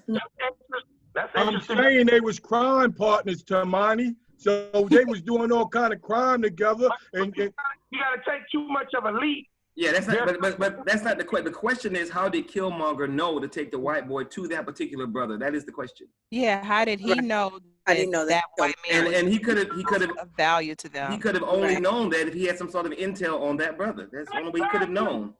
Exactly. Because the white guy was feeding them the information. No, He the was white guy part of the wouldn't have told CIA. him. The white guy wouldn't have told him that because that wouldn't have been of any importance. That wouldn't have I thought since he was, like y'all said, he was on the border, he was one of the border guards. When Killmonger came to the border, him being the border leader, he just came and dealt with it. No. Okay. Tamani got the answer pretty much correct. He brought in intel. So Tamani, he had to have intel. Yeah. So how in the world could he get the intel? Okay, when the CIA. T'Chaka was king, T'Challa. the CIA sent in soldiers to try to investigate what was really going on. They knew something was up. One of those guys was the guy that had the arm, so they knew something was up. So the whole force that was sent in was disappeared. The Wakandans basically wiped them all out, except for that one guy who survived. He was the one that eventually hooked up with, because the CIA had the intel. I'm gonna tell you why I disagree with that. Well, it's in a comic book. I don't give a shit. I'm gonna tell you why I disagree with it. Let me tell you why I disagree. Now, I agree with what Brother Mike is saying from an objective standpoint. He is spot on as it relates to how JSOC operates, how the CIA operates. I get that part as far as overthrowing governments. I get it. I understand these motherfuckers and what they do. I get that. However, Brother Craig's question, the answer can only be a subjective answer because he would have to know about the personal motivations of the border tribe leader. He would have to know how to pull that brother's strings, how to touch those buttons. And I'm sorry, you're not going to get that kind of intel from a JSOC unit from the outside coming in. No, but see, Tamani, you're absolutely correct, but Mike is correct because in the comic strip, and he just broke it down because I'm doing this question on the fly, but I knew that had to be the answer without even reading the comic strip. So listen to what Brother Mike said. I'm gonna let him say it again. Brother Mike, say what you said again and listen to it, Brother Tamani. He gonna tell you the exact answer. Break it down, Brother Mike. When T'Challa's father was in charge, the United States had an armed unit try to go into the Wakandan territory because they knew something was going on there. They couldn't get a lot of intel. Everybody there disappeared. They basically the Wakandans killed them all. The only survivor was the guy who had the arm. Is that how he lost his arm?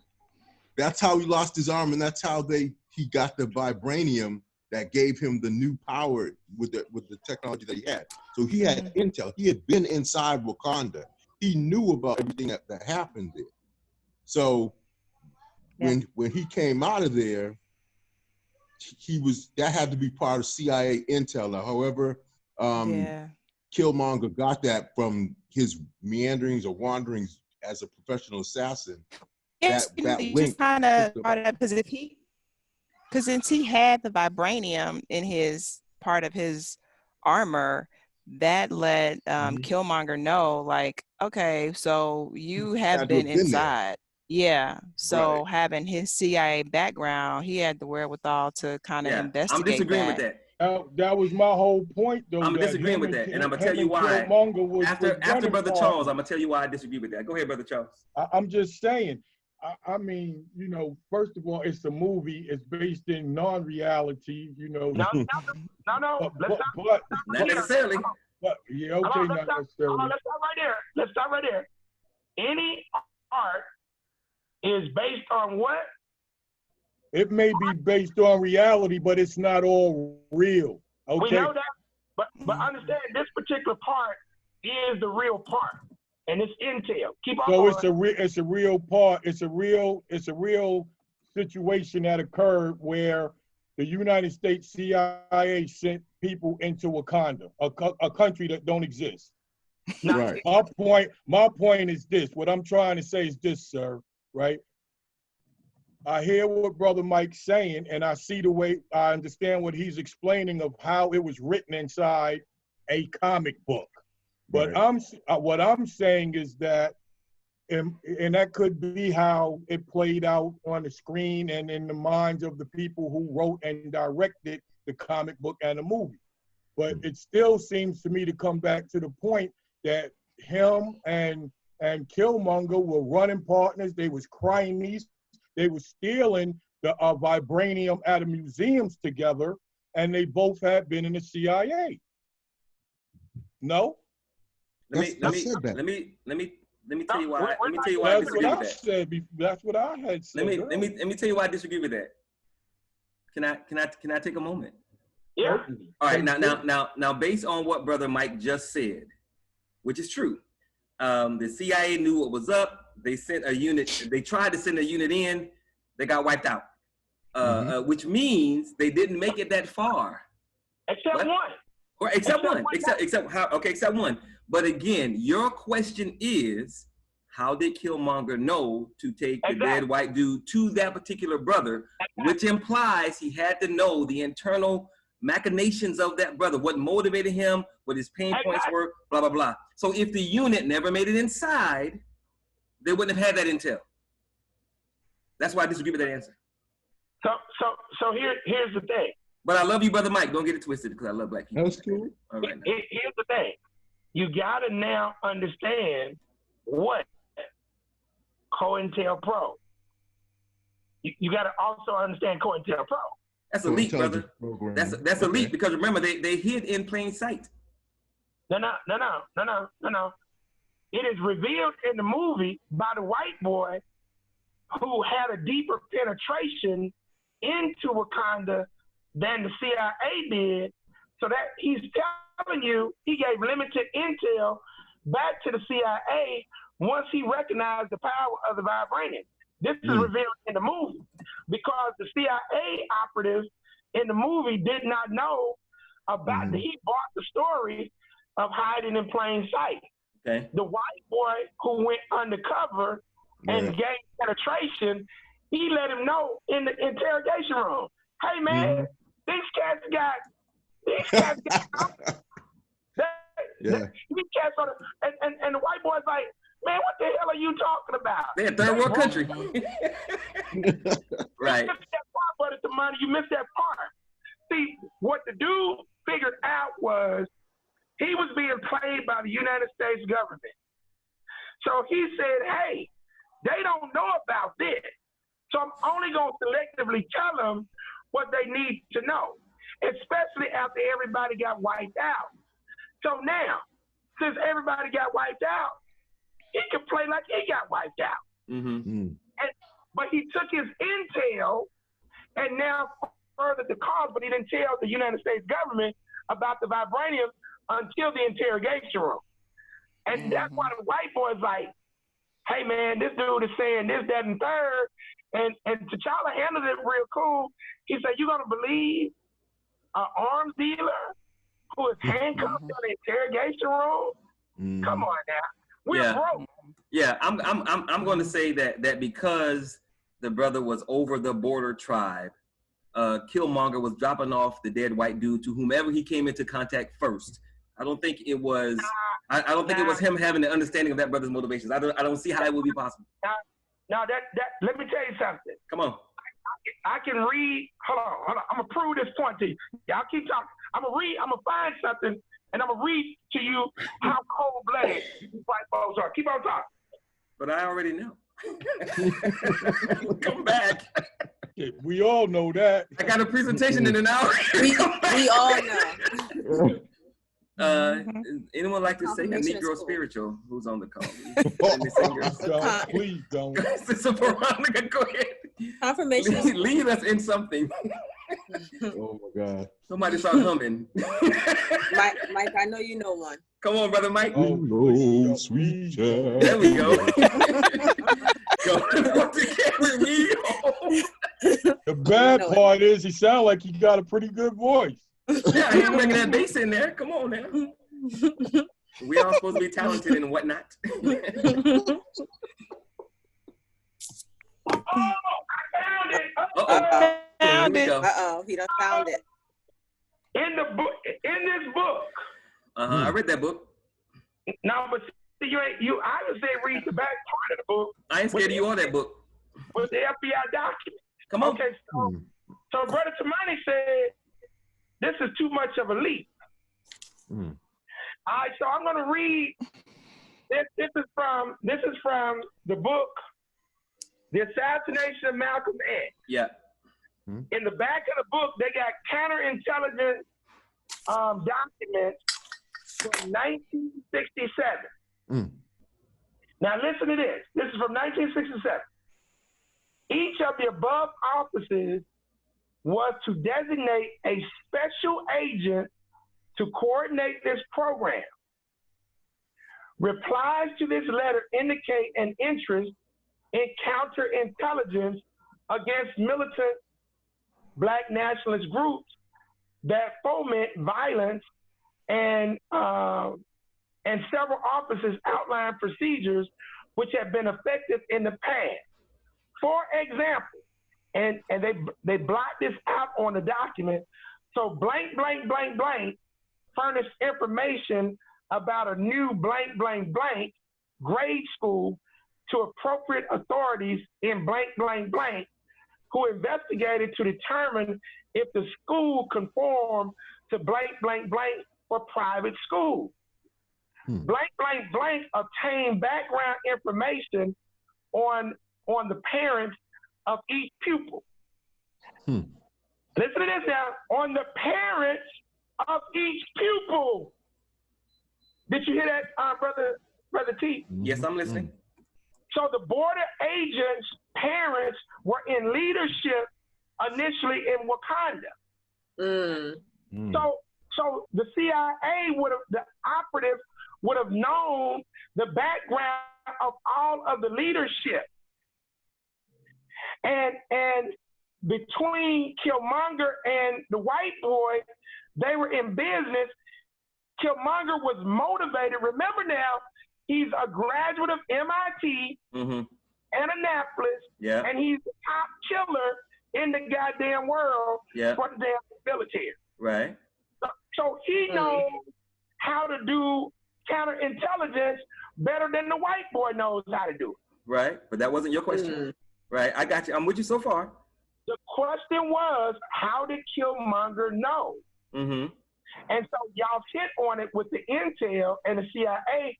You just don't believe. You think it was just arbitrary, but it wasn't just arbitrary. It's showing you that he had intel on that particular dude and knew to bring him to that particular individual. He knew that. I could see that. You kind of convinced me of your point. I ain't convinced of shit. But all right then, let's go. Now, but wait, I think there's something we're missing. The guy was also wasn't he the one that planted the bomb or had something to do with the assassination attempt on that was a different white guy, wasn't it? On Black Panther's daddy. I thought that was a different white dude, but anyway. No, it was the white boy. It was a different guy, but he did. I'm not sure, but I think he had something to do with that. Intel could have been gathered from there because there was still why was there an assassination attempt on his father? Right. I think he had something to do with that reasoning. But my point is, this document is from 1967. True. Yeah. The technology in the 2000s have increased, which is agree with Brother Tamani? Oh, by all means. now check this out.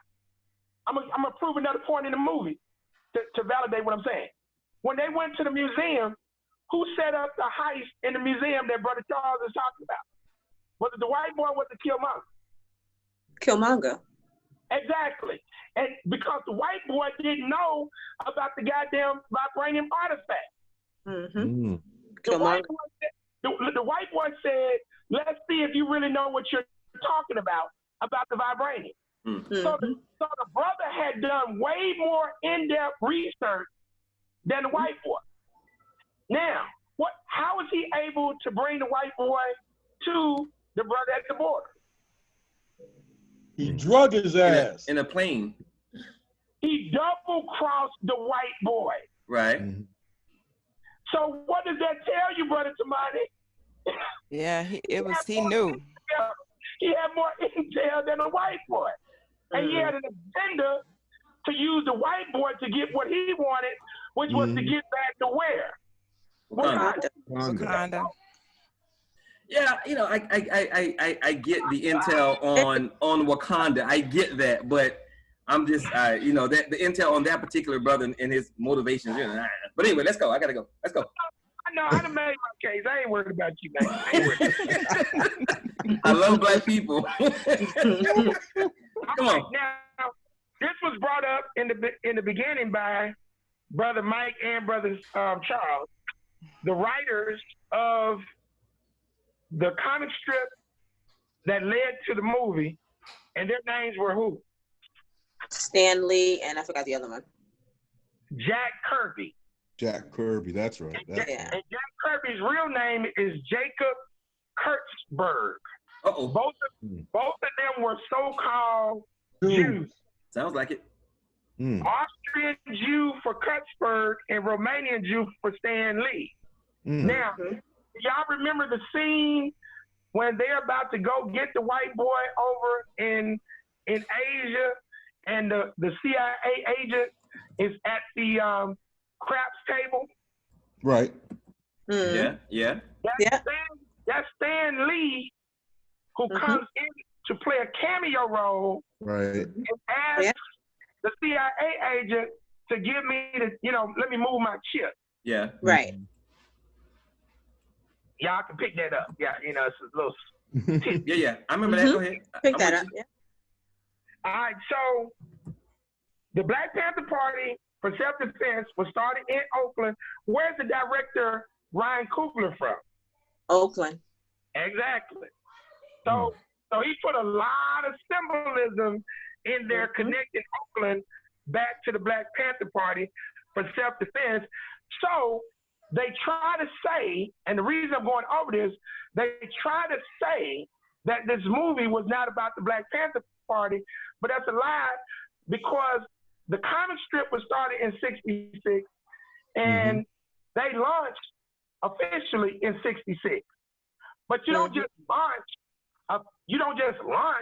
There are things that's going on, like we're doing right now with the BGA, right? So you have meetings, you have movie reviews, books. We start doing projects. Sister Linda has now launched a Facebook page for the Boston group. So we are officially unofficial, or unofficially official. But in about another year, next year, we're going to launch. So you know that this was going on, and Bobby Seale and my homeboy, they were connected with the white college scene in Oakland and throughout the Bay Area. Terry T. Newton and Bobby Seale were connected with that whole scene. So the reality is, I'm thinking either the white boy plagiarized this from some black folks, or this was their way of trying to be, I guess, a white sympathizer for the black cause. Or just trying to make some money. 60s talking about a black superhero in 66? I doubt that. Because that wasn't making no goddamn money in 66. And trust me, Negroes weren't reading about no goddamn Black Panther in the 60s and the 70s in comic strips, because I was born in 67, and I know, although I was really not a comic strip cat, the main, but I had partners who were. It was Superman. It was Captain America. Captain America, right? Yeah. Captain America, yeah. No, I agree with you because I was a comic strip kid and I never read no Black Panther. That's what I'm saying. So what do you think their motivation was, Brother Craig, in writing it? I really think this was a way of them sympathizing with the movement. Oh, right. But I really believe that they play, bruh, this is too heavy a shit to have in a damn comic strip in 1966. Right, I can dig it. And then one of the things I saw with Cutsberg, he wrote on a lot of aliases. So one of the big things that's like with Tyler Perry, that he's often accused of stealing people's intellectual property, who is sending him scripts, hence the whole Sylvia's sister with the Matrix and the Terminator. You know, whether it is or is not, I know she's crazy, but I know that people do send scripts and send intellectual properties, and I know a lot of people are pimped for their intellectual property. So that's kind of hard for me to see that you come up again. That's why I asked the question: why would you call a panther, which is black, Black Panther? You see, and now you want me to believe. See, because if you're gonna do that, and you came up with that intellectual property, you would just call the comic strip Panther, because their Panther's already black. Right. Why Black Panther? And you started the same year that the Black Panther Party is launched. There's something for you to check out. Interesting. Very. What was the most powerful quote in the whole movie? It's a few good lines, but I think the end when he asked that he be buried like his ancestors. That's subjective. That's subjective there. That's subjective. I'm talking about one that, whether you were for Killmonger or against Killmonger or neutral, it's a quote, and it's wisdom. I'll give you that hint. The quote is wisdom? It's a quote of wisdom. What, you know what? You'd rather die than be in bondage? Nope. I think it was the Killmonger speech when he kind of was talking about what motivated him and why he had done what he was doing. I don't recall it verbatim though. Okay. If you don't see Wakanda as the villain, then I'm going to say the most important quote is what's constantly stated throughout the movie. God damn it, which is Wakanda forever. Yeah. Okay, that's interesting. You damn right, that's right.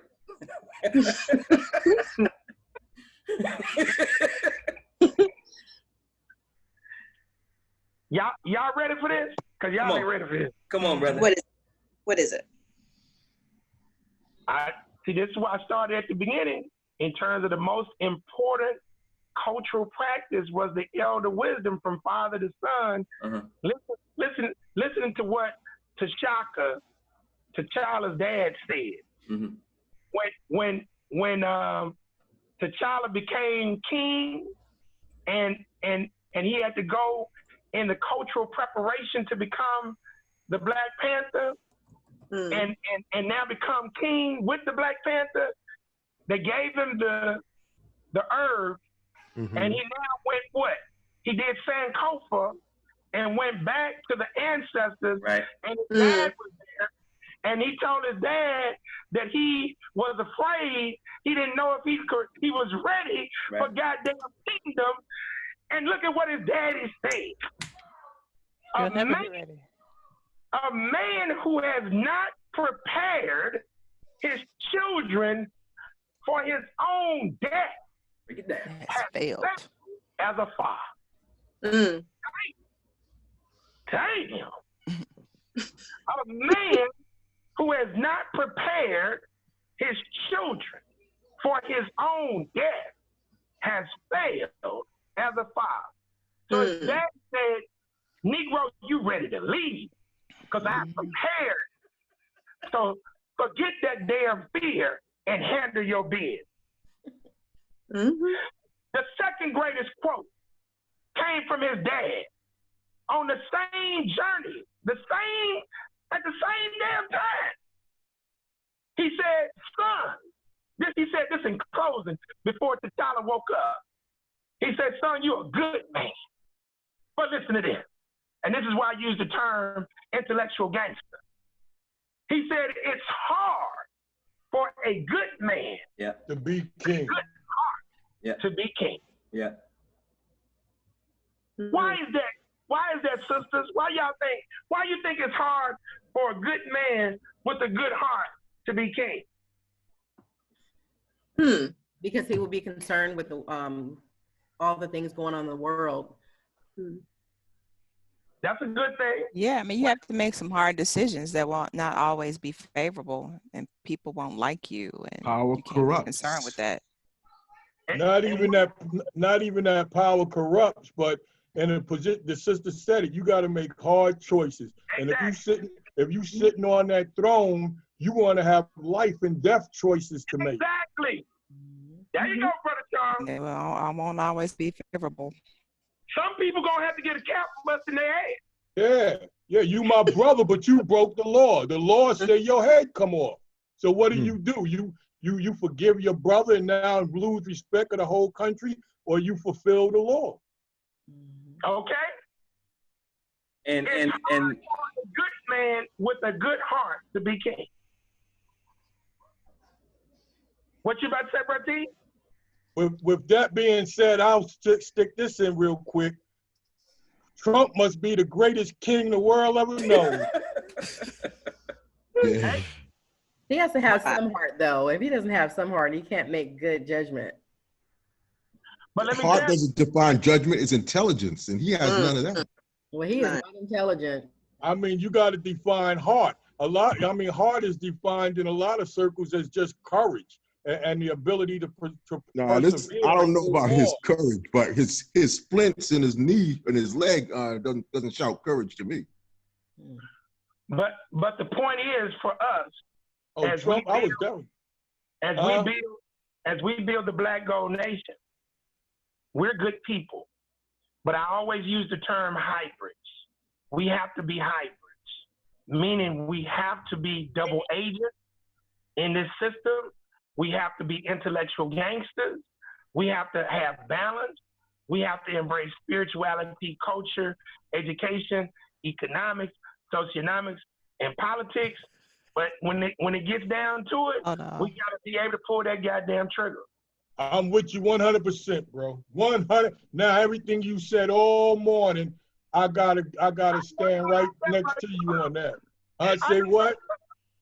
I know Brother Charles was gonna like that.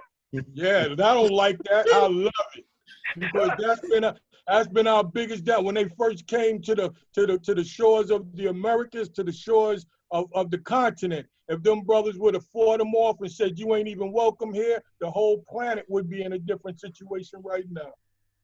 But in order for a real situation to rise, it had to happen because we had become consumed in our greatness, in our perceived infallibility, in our perceived omnipotence.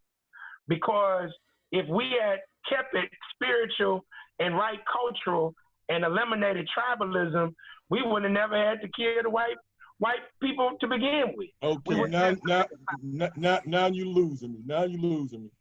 See, I think there's a miseducation with what was going on the continent. There were battles. Yeah, there were kingdoms that fought them off. Yep. Exactly. And that was constant. I mean, Leopold killed 10 million. Those people didn't just wait to be killed. That's right. They were fighting all the time. That's right. Exactly. But Brother Charles, the only reason that Leopold could do what he did, the only reason that so-called Alexander the Great, the non-great, could do what he did is because of what, Brother Mike? Division. We were divided. We were not together. Division is rooted in what word?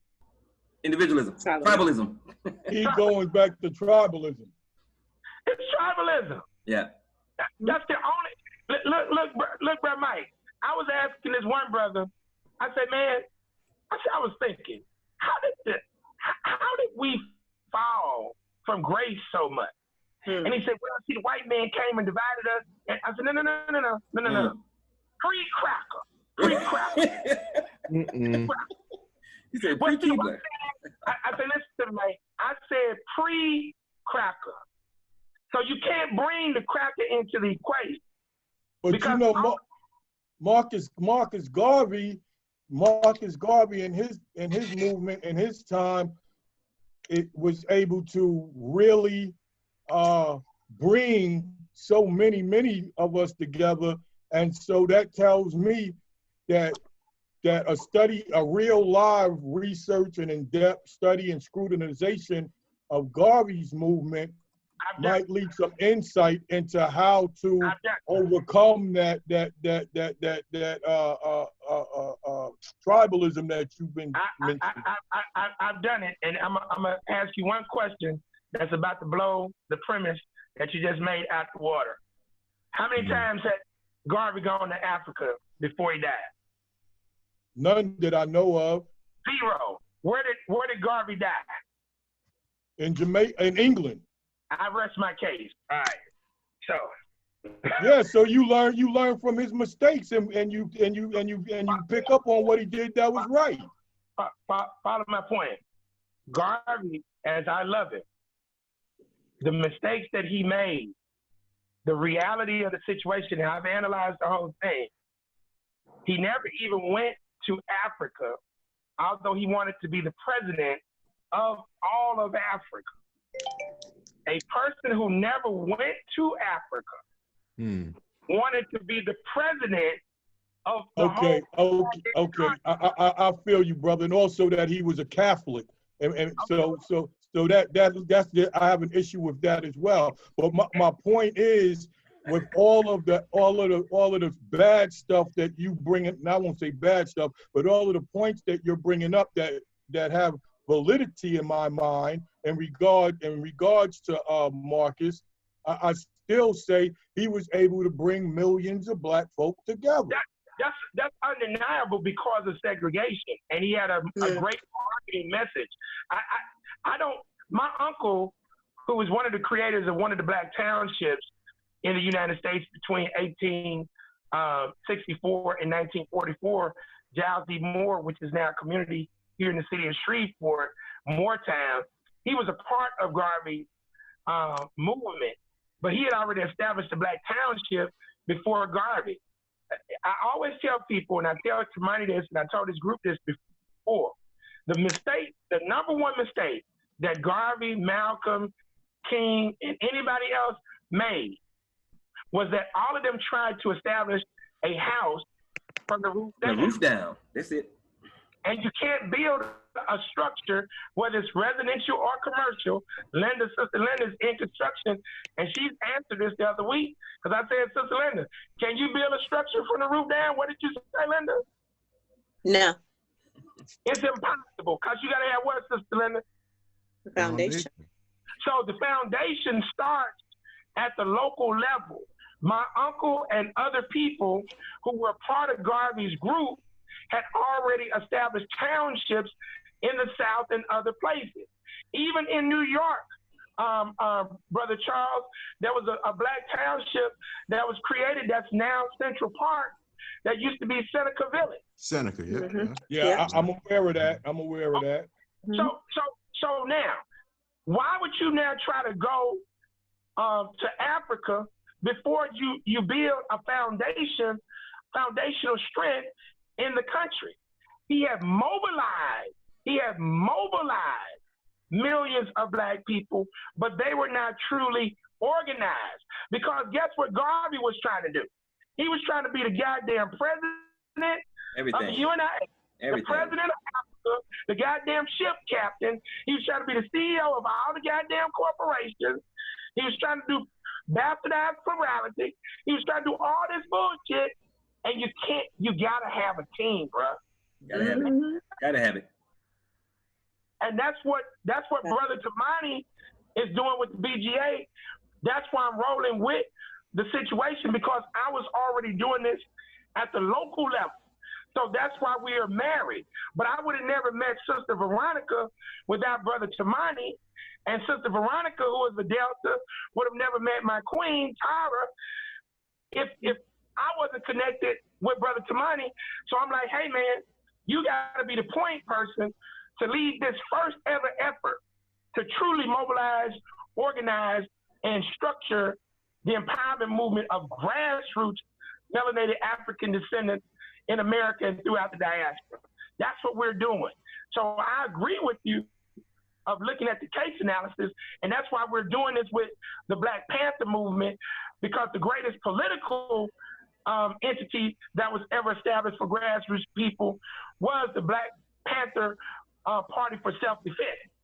And I sent Brother Tamani some videos this week on that, and I posted also on Sister Lydia's Boston page for the BGA. But in being critical, we gotta tell some hardcore truth.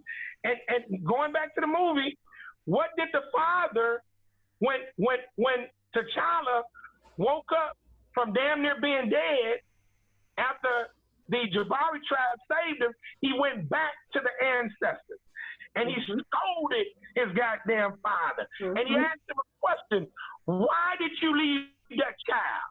What did his dad say? It's another powerful quote. What did his daddy say? Something akin to, it was a truth that I chose to ignore, something like that. I'm gonna get you a goddamn pizza, Mike. He said he was the truth I chose to omit. God damn. So was he thinking about Wakanda when he did that? Hell to the no. Was he thinking about who? Himself. Individualism. Because getting back to Brother Charles's point earlier, the tribalism was already shown against the brother who had taken on the African American wife. And so the son was considered to be what? An outside. So it was the truth I chose to omit. The truth. And so now Killmonger elevated to now become that child. There's an African quote, I don't have it specifically, but it goes to this point. A child who is not nurtured and cultivated by the village will grow up to destroy the village. Yep, and hate it too, and hate it. That's true. Okay? Okay. So we didn't discuss why T'Chaka left the nephew behind, which was the wrong thing to do. And the brother was being he was fueled. He was fueled by a righteous cause, because the brother wanted his brother, who was the king, he wanted him to look at all melanated people of African descent as one. But they only wanted to look at their people from Wakanda as one. So that's why the brother went subversive against his own brother.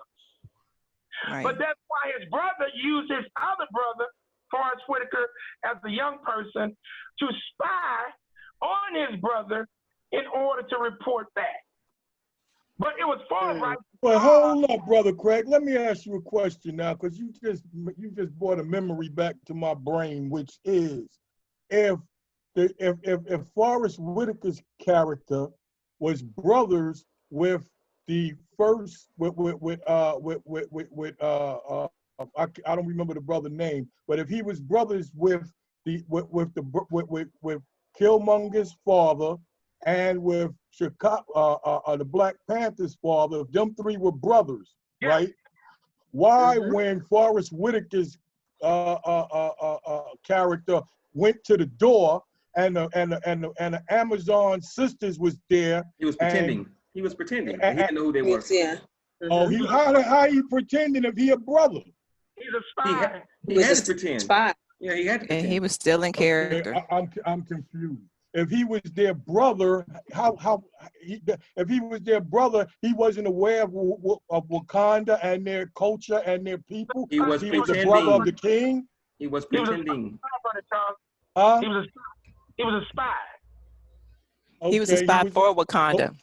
Right, but was he also a physical brother or uncle to a Killmonger? Yes. That was Okay, now I'm confused. I'm confused because if he, Different even if he, mothers covered that.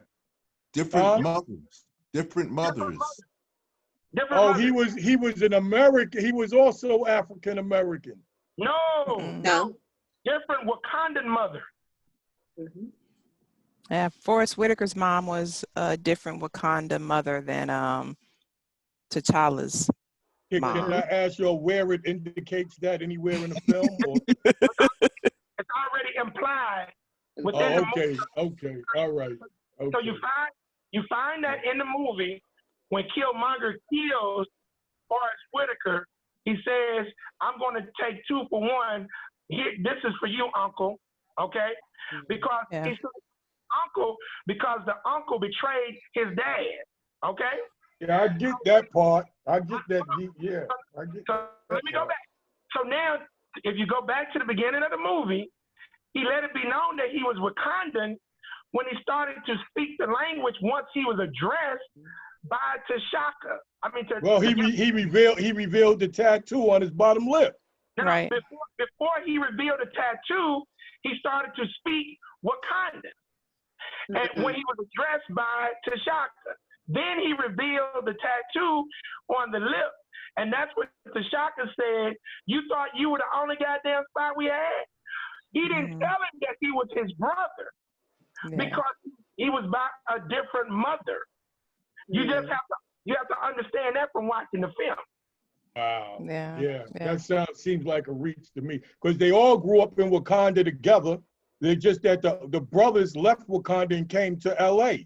So if they all grew up in Wakanda together, wouldn't they know they brothers and sisters even if they was by different mothers? Look. So now, see this. And he was younger too, so he might have. Yeah. But this is why when Black people leave the South and they move to places like New York, y'all miss out on so much that is real history. And there's a saying that old people would say in the South. They would ask this question: "Who is your people?" And they ask the question, Brother Charles, not just to know who your goddamn people, because bastardized plurality was going on in the South. So now they needed to know who your people was, because in many instances, you could be dating your goddamn brother or your sister or your cousin. I'm conscious of that. I agree with you on that. That's all that happened in the situation. So if you understand that, that's what ends up happening. Who I thought was my grandfather, Benjamin Miles, he was married to my grandmother, but he was not my mother's father. I didn't know that. They told me he was my grandfather. Well, come to find out, I just did a land deal 2 weeks ago for my mother's brothers and sisters, 6 of them, and 4 cousins, right? They have my uncles and aunt, they have 2 brothers and a sister, not by my grandmother. The 2 brothers' name was Eddie and Leon Strange. But guess what? They knew that my uncles and aunts, they were siblings. But they were raised in a house under the name Strange. But they were actually slave named Miles, genetically. So that's all that happened within this situation. Now, if I would have met them, I would have known they were brothers and sisters because they weren't raised in the same household. And I have a brother just like that. But my dad made sure that we knew each other when I was about 5 and he was about 10. And that's why we're cool today. But we were raised 2 different households, 2 different mothers. But I would have never known that had my father not told. So that's something that you have to know from a genealogical standpoint as to what's going on. But it's in the movie. It's in the movie. Once you look at it again and you see Killmonger address Forrest Whitaker and said, "This is for you, Uncle," I remember that part. I remember that part. That was when they was standing on that mountain covered in water battling. But you know what? I'm kind of starting to have a second thought, kind of with Charles, wondering if that really was his brother. Because when they were fighting and he was right before he killed Forrest Whitaker. No, when Forrest was telling T'Challa what had happened back in Oakland, he was like, "Your father killed him for me," almost like he killed his own brother for me, as if he wasn't worthy of it. So that makes me think that that wasn't his brother. Maybe he meant full-blooded brother. Yeah, no, see, you missed the part. The reason he said that was because that was the permanent connection that allowed him to politically keep the secret. You see, because T'Challa asked him about the politics of that situation. And he said he killed him for me to protect me because the brother was about to kill him for betraying. So it's not like you're killing him because I'm not worthy of being in this overall situation. That was because, hey, y'all are full-blooded brothers. Y'all are full-blooded brothers with the same mother and father. Okay. You killed him for me. For your half brother. We're half brothers. Okay. That's why he said that. Yeah, got it. You remember when I told you that I'm closer to my stepsisters than my own sister? Yeah, no, I got it. You see, so it's just a political thing that was actually going on. So, but I can see that happening because T'Chaka's full-blooded brother had betrayed Wakanda regardless of the situation. Right. Now, and I understand why he did it, because he knew had he gone back to the council, they were not going to look at melanated African descendants throughout the diaspora as their people. Mm-hmm. He knew the answer. So he said, fuck it. I'm going to But I mean, he was the freaking king, so he could have forced it on them. He chose not to. No, that's idealism there, baby. Yeah. Well, I mean, what they gonna do? Kill him and come up with another king? I mean, what's the worst that can happen? The whole point was when you know you got to go back to the movie. The brother said, we are sitting aside while people are being killed by the police. They're in poverty throughout the world, and we ain't doing a goddamn thing to help them. And so he knew.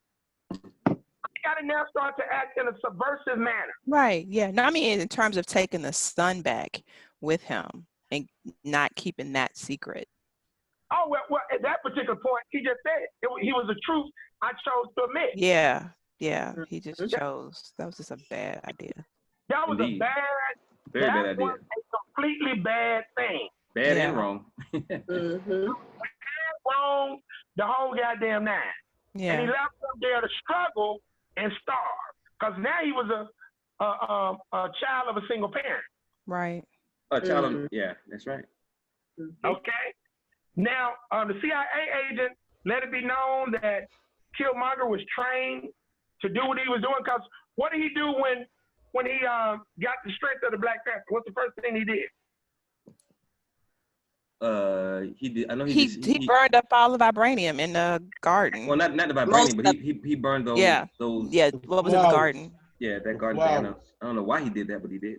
I know. I guess because he felt like he was going to be the last king. But the flower was part of what you ride. The flower is what gave the human being the power of the Panther. So he didn't took the power, and he didn't want anybody else to ever have access to it. And the reason I just asked that question, Brother Charles, and you hit it out the park. Goddamn, Tamani done did about 75 presentations on agriculture. And he missed that goddamn part. The plant represented the herbal power to inject the human. See, you just don't put the regular vibranium in your ass. You got to get it has to be harvested so that a human would be able to consume it. I'd like to issue my retort, if I will, please. The reason why I say I don't understand why he did it is because my thinking is different, right? I'm thinking, okay, if your ultimate goal is to empower the melanated peoples of the planet, and you understand and realize that that flower could do it, then wouldn't 2, 5, 10, or 15 Black Panthers be better than one? I'm glad you brought that up. What was he controlled by? Ego, anger, Greed and ego. greed. Well, I'm not sure about greed. Ego and anger, emotion. And then not only that, I mean, the reality of it is human beings are complicated. And so, you know, and so ain't no, I mean, it's a comic book character, but still, you know, this dude was out there. I mean, it could probably be argued that that Killmonger needed a therapist on a few different levels. But he really had some issues. You know, he so on one hand he wanted to help folk, but on the other hand he wanted to be the only king ever for the rest of life. It's the same with Elijah Muhammad, same with Farrakhan, same with Yahweh ben Yahweh. If you lack spirituality, and you now are practicing culture or not practicing culture, it's going to be the same result, whether it's in the movie or whether it is in real life. And that is the part that was really brought to life, because he didn't want anybody else to tap into that particular power, because ultimately he was going to look at any other entity as competition. Okay. And quite honestly, that's how most European-minded people think. Exactly. And that's exactly how Trump is doing it as well. Exactly. What you say, sis? I said that's exactly the same mindset of Trump. Yeah. Oh yeah, for sure. But not only Trump, Biden, Obama, all of them. I mean, they just different. They cookie cutters. They just look different, but you peel back that onion layer, they all gonna make you cry. Exactly. Now we're in the close stretch. Just a couple of quick little points. T'Challa said something powerful, and Brother Tamani mentioned that to Killmonger before he took him out. He said, "You become just like the people." Y'all still here? No, we gone. Sorry. Yeah, he said. I'm sorry. You become just like the people you hate. So the point there is, we have to know, we have to understand, learn, understand, and know how the European thinks, functions, operate without becoming them. Yep. You can't out evil. That's right. See, we're too pure heart, and they're too pure evil. So the only thing that's going to knock out pure evil is pure righteousness. Yeah. But what we haven't learned is that to be purely righteous don't mean you can't bust a cap in a purely evil ad. Now you know I'm with you. I'm back standing right beside you, brother, 100%. I'm with everything you just said, ditto. Exactly. All right. Okay, so here's another important thing now. They flipped grassroots revolution into a negative thing through Killmonger, because they made Killmonger the pursuit of retribution against the cracker. They made that a negative thing when it's actually a positive thing, but the way that they framed it is what made it negative. Yeah. They also made diplomacy and intellectual gangsterism seem weak. And that was T'Challa's way. And that was T'Chaka's way.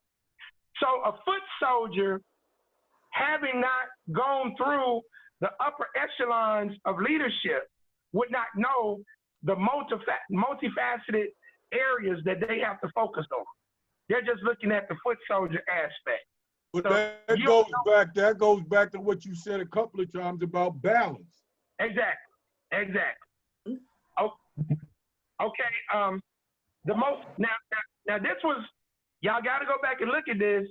But the most committed entities, I brought this up, to Wakanda were the sister warriors. Yeah. And they had to balance that at the end. Once the sisters had gotten in danger, who saved them? Oh, Who saved the sisters?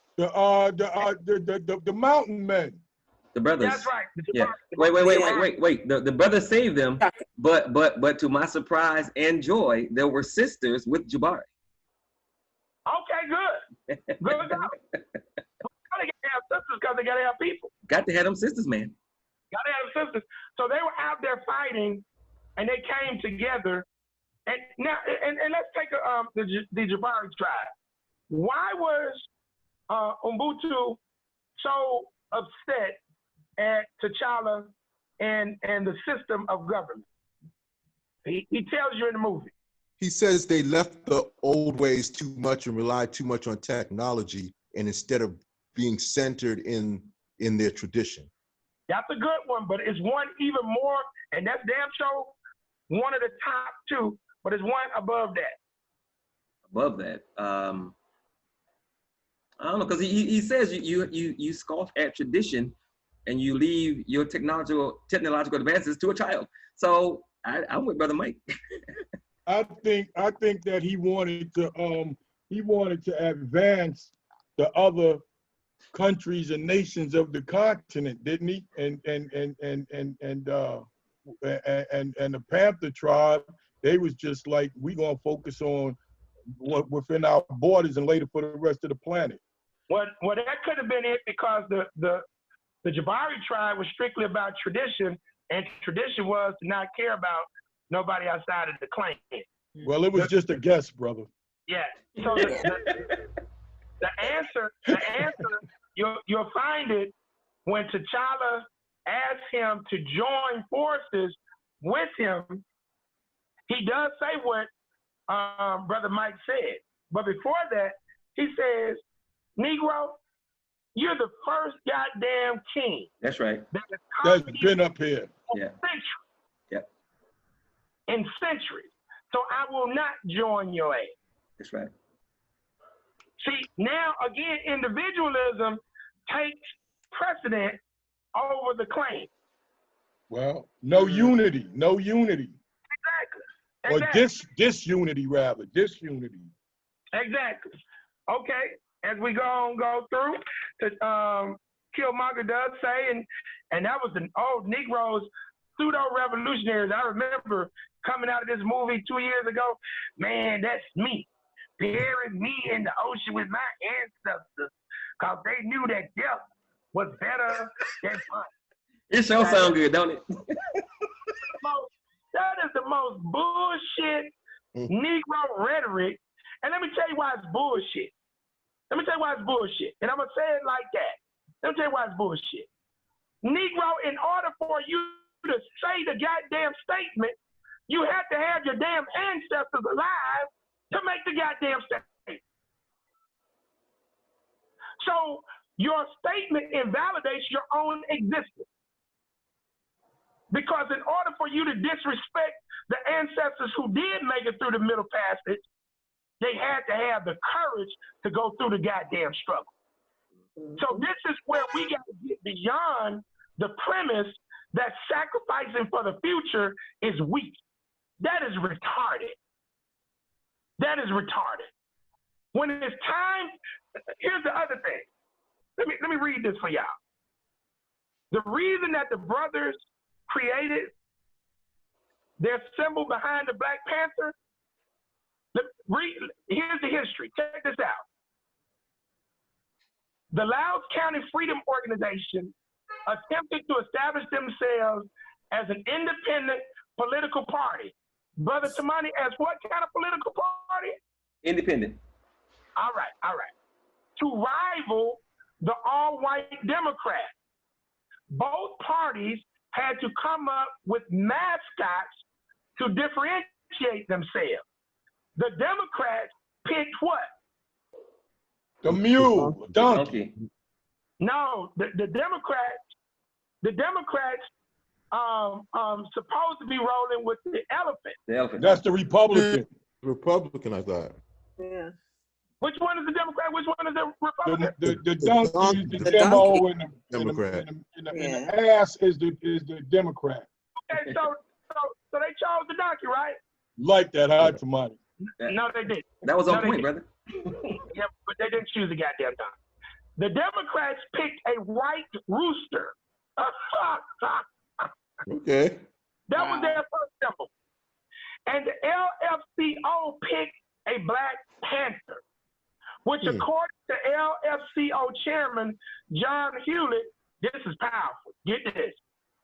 The panther is an animal that when pressured moves back until it is cornered, then it comes out fighting for life and death. We felt we had been pushed back long enough and that it was time for Negroes to come out and take over. Whoa, that's gangster. No doubt. That's gangster. So the Panther or the Black Panther symbol brand has a powerful history, but individualism is throughout the film, and we got to get beyond individualism and get back to our African principle of collectivism, our African philosophy of collectivism. And lastly, $20 for the person who can tell me what. Now, brother, don't offer no $20 if you ain't paying, because I don't play when it comes to my money. I'm paying. I got to spend like Well, if you paying, I'm playing. If you paying, I'm playing. I am paying because this is a deep one here, but it's in the movie. It's in the movie. And I know Sister Veronica probably gonna get it. Sister Tara probably gonna get it. I know Sister Linda gonna get it. Mm-hmm. Not the last scene dealing with T'Challa speaking at the UN, saying what Wakanda is gonna do, but the last scene of the movie. What was that indicative of? What was that all about? The last scene of the movie. Rebuilding. Some bullshit. Unification. There you go. Are you speaking of when they went back to the same place where the brother was killed? Yes, ma'am. It's about rebuilding. Rebuilding. So what is that called? Unification. Huh? Unification. Okay, but it's another term. I've actually coined this term, but there is another so term. So how do you expect us to know it if you coined it and we ain't heard it before? No, follow me. I've coined the specific term, but the general term, I'll take that as the $20 answer. What about revitalization? Okay, what is that term called? Gentrification. Rebirth. That I got you $20, bro. T. That is what I call. See, the Negro has been led to believe that gentrification is a bad thing. It's not. Gentrification is only a bad thing if your ass is not in control or in partnership of the goddamn gentrification. Gentrification in and of itself means what Sister Linda said. Revitalization, rebirth, uplift, and getting rid of the negative blight and dilapidation for a beautiful new beginning. And so they say, shit, we coming down here with the damn spaceship. Yeah. Look at what the little savages were saying. Let's steal it. We can strip that yours? We can strip it. And go step. Yeah, that's what they said. But Sister Linda, why were they saying that? Why? What? Yeah, why were they saying it? That's a good question. Were they stupid or were they ignorant? I think they were ignorant. getting back to Brother Tamani's point, and why were they ignorant? I missed the question. What's the question? Why at the end, at the last scene, the little children come out, T'Challa and his sister comes, and they got the spaceship. Okay. And the children like, God damn, that must be a Bugatti. I mean, and they say, I remember. Yeah. They say we can steal it and strip it for parts and go sell it. Right. So were they stupid or were they ignorant? Sister Linda said they were ignorant. That's the correct answer. But why were they ignorant? I don't even know why they was ignorant. Because you got a bunch of black kids in the ghetto, probably ain't got no, they struggling, ain't got no money. Them boys was looking to get paid. That's the point. That's the point. That's what made them ignorant. Because why? Why? They didn't know it was going to work in their favor. And why did they didn't know it, Sister Veronica? It wasn't something they were familiar with, you know. They had no knowledge of what was going on. And why they didn't have any knowledge of what was going on? It weren't taught by their forefathers. Exactly, goddammit. So it comes full circle. No culture, no passing down. So what the heck was the first question that I asked to begin the lecture? The most important point in the movie in the first minute. And what was that, goddammit? The usage of black sand. The elders. Exactly. Elders come to wisdom. The wisdom, yeah. So the damn children who were perceived to be little savages hadn't been taught or trained. So they weren't familiar because the goddamn elders hadn't done their damn job. But T'Challa said, God damn it, we're no longer gonna do what, Brother Tamani? Something akin to ignoring the needs of the people. Yeah. Yeah. We're no longer gonna hide in plain sight. We're gonna show our power and our might, and we're gonna let the world know that we got the empowerment. Bridging the gap. Yeah, but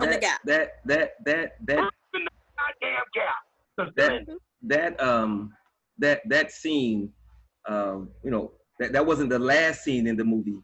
But the last scene in the movie, I have a very, very, very big issue with it. And if you're not going to talk about that last scene, I'll say it now. But if you are, I'll wait. But that's why I said it's not the last scene.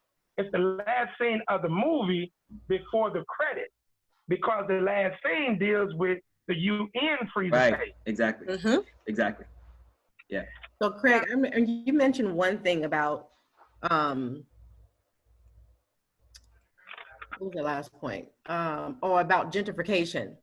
Yeah. And how, when your ancestors are not passing down the knowledge of wealth, and also how equity can play into, selling your grandparents' home, the importance of not selling your grandparents' home or selling your grandparents' farms. Yep. And that's what a lot of people are doing now. They're thinking, oh, I got this equity, I'm going to leave. The gentrification came about and now we can take all this money out. But where are you going to go now, to be able to afford? But a lot of that regentrification in major cities. Hold on, she wasn't finished. I'll keep on going. Oh, I'm sorry. I forgot.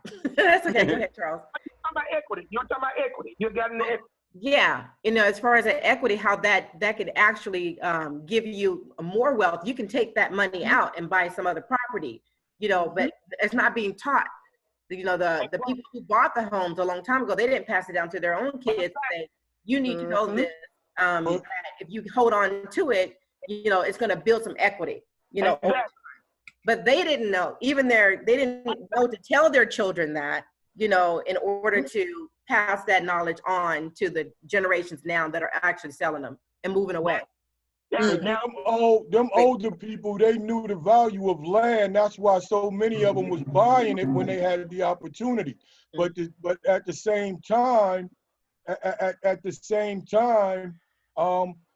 you're right that you can build the equity, take out a mortgage, and then use that. And in fact, that's how most growth, or how most economic growth in families in America is built, by owning a home and using that home in order to fund different projects, to get into businesses or buy other rental properties or what have you. But also, when it comes to regentrification, a lot of times what happens, particularly in metropolis type areas, if you aren't going to sell, they're going to snatch your property a lot of, not all the time, but a lot of times through eminent domain.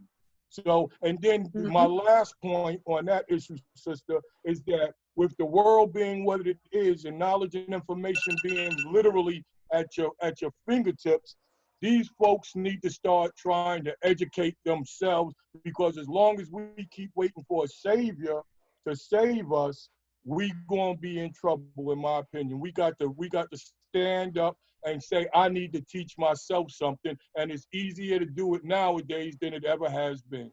And Brother Charles, that's why I referenced the point of the little children and the spaceship. They can't teach themselves unless they're trained. So that's where the BGA comes in, the Black-owned nation, the BGN comes in as it relates to being that facilitator.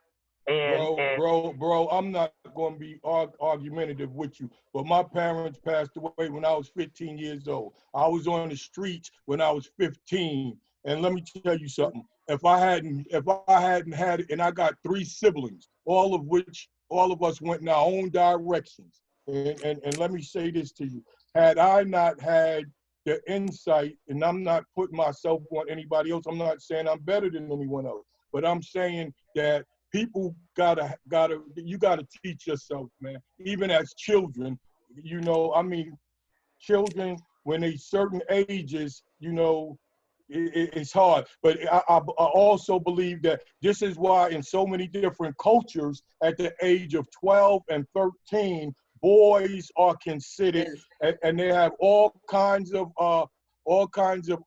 rituals to bring a boy into manhood at the age of 12 and 13 years old. And so, I mean, I know it's probably easier said than done, but man. Charles, you just contradicted yourself. Big time. Big time. You're not listening. You got to listen to what you're saying. How do I contradict myself? I'm about to break it down. So your premise is because your parents died early, you as an individual, your prototype is going to be what happened with you can now be the same thing for everybody else. I just said that I know everybody is different. I'm not really saying that, but I mean, no, but you didn't say that. So that's what I'm saying. That's double talk. So if you understand that you have certain innate ability that the majority of people do not have, what rolls with you cannot be standard in practice. That's right. For anybody else. That's number one. I never looked at it that I had an innate ability that anybody else didn't have. But I'm explaining to you that if so I'm gonna prove the point like this. You had 3 siblings, right? Yep. All right. What happened to your 3 siblings once your mother and father died early? They went off in their own negative directions. Okay. So let's stop right there. So they went off in negative direction, and you went off positive direction, right? I guess, yeah. Okay. Y'all had the same mom and daddy, right? Yep. Y'all raised in the same household, right? Yep. So why is that the same result for all 4 children? Because, hey, according to what my aunt told me, certain people just, I mean, I'm just getting too deep in my personal life, but I mean. My point is, Brother Charles, in the same household, there was not any standard ethical or moral compass established. And so how could you and your situation, which was not the same for your siblings, now be viewed being the same for everybody else? So that's the typical thing that people do when they start to now deal with a situation that I described in the movie where the little children have not been taught. They have to be trained. So then you went to the other cultural groups who now train the young people in order to now come into manhood. So that doesn't exist. So that's a lack of culture and spirituality. So that's why I say you were double talking from that perspective. There are some of us who will be able to, and it's always been the case during slavery, chattel slavery, during Jim Crow. There's always been exceptions to the rule. But in statistics, if you have a sample of a population that is representative of 51%, you can statistically conclude that that population, the majority of them, will roll a particular way. Well, white folks already know that they got this down to a science that 99% or greater of our people will be oppressed based on their format. So if you are part of the 1% or the 0.5% that's able to kind of sort of figure it out or kind of sort of maneuver, that's an exception to the rule. Yeah. It's not the rule. It's not the standard. And we got to understand that, because that's what they use when they market Oprah Winfrey at us, Barack Obama at us, Tyler Perry at us, Barack Obama. Those are so-called exceptional Negroes. Well, brother, I hear what you're saying, and I understand, and I agree with you pretty much. You know, but I'm not an Obama or in Oprah Winfrey's financial, of course, in any of that. But all I'm saying is that, I mean, at some point, people got to want to do better for themselves, bro. I mean, I'm not disagreeing. And then once you realize that you in a bad situation, if you know whoever you are, in my opinion, once you realize you in a terrible situation like we've been in as a people, at some point, do you just continue to just keep digging a hole for yourself, or do you strive to try to, you know, get up and get with other people that you can help and who can help and assist you? Well, let me try, Brother Craig. Wow. So now, wow. I'm listening to you, bro. He's trying to make it plain and it's not working, so I want to try. Wow. Okay, I'm listening. If that's okay. Nah, yeah, I'm Okay. open-minded, but right. I mean. You feel what? I feel patronized. You know, let me try. Like I need to. I mean, but go ahead, bro. Just explain what you're saying. I'll listen to you. I'm saying let me try because he sucks at it. No, I'm saying let me try because his approach isn't working. So all right. So you talked about your parents dying at an early age, you and your siblings being on your own. They went one way and you went another way. First point that you made, you are obviously exceptional. Obviously, take it or not, it is what it is. Second thing, you talked about cultures all over the world having rituals, tribal things they do to prepare the young brothers to be men at very early ages. What Brother Craig is saying is that the young people the young kids in the movie in that last scene did not have that. Okay, which goes back true. to his original point of the importance of the elders being able to teach and guide generationally the young people who are coming up. So you're missing 2 points. I agree with all that. Hold on. Let me finish. You're seemingly missing 2 critical points. Your exceptionalism, accepted or not, and the importance of culture, generational leadership, community, tribal history. All of that stuff matters, man. So what Brother Craig is trying to say to you is that you obviously are exceptional, and what the young brothers were missing, which is why they were ignorant and not stupid, was that connection with an older generation. Hello, to can lead, you hear me? teach, and guide them. Hello. Yeah, I can hear you. About your last paragraph got cut off. Okay, well. Yeah, well, the main 2 points, Brother Charles, is that you are obviously exceptional to be on your own at an early age and not be dead or locked up in the penitentiary or just psychologically crazy. So that's obvious. You are exceptional. Second thing, you point out other cultures doing ritualistic things to ensure that the young people were brought up in a way that they were ready to be men at a very early age. The brothers at the end of the movie didn't have that. which is why they were more ignorant than no, stupid because they didn't have that. I agree with y'all on that. Yeah, I see what you're saying. Those are valid points. Right, and those points, Brother Charles, fly in the face of what you're saying, which is why Brother Craig said double talk, because you're talking about the need to have some sort of ritualistic upbringing, some sort of connection with a that was tribal a village. sidebar. That was a sidebar, bro. No, I know, brother, but then you kept saying that people have to look within themselves and do for self and find blah blah blah blah. But Charles, if they are not exceptional like yourself, then how are they going to be able to do that? Well, maybe that's the part I was missing, because I ain't never really considered myself as any exceptional individual. I just see myself as a black man that's been through the same crap that everybody else been through, maybe more, with the absent parents in my life. And so I don't know. Maybe I'll think about. Think about what you're saying, brother. Think about what you're saying. You've been through the same crap as everybody else, but you're obviously different because you're still here. Think about that. Yeah, and you're saying everybody. What you're saying, brother, in essence, that everybody needs to be exceptional. Everybody should be exceptional, and that is unrealistic and unfair.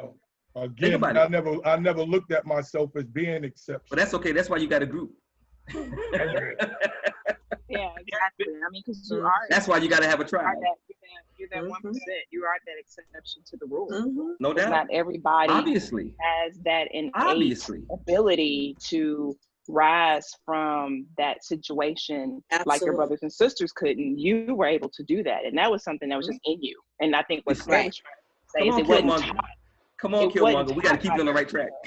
Yeah, it wasn't taught by your parents because all of you didn't get it. It's already in you. It was already in you. And that's what makes you exceptional. And he mentioned about, Obama and Oprah. It's really not about the money part of being that exception. It's just the innate ability to rise. You have.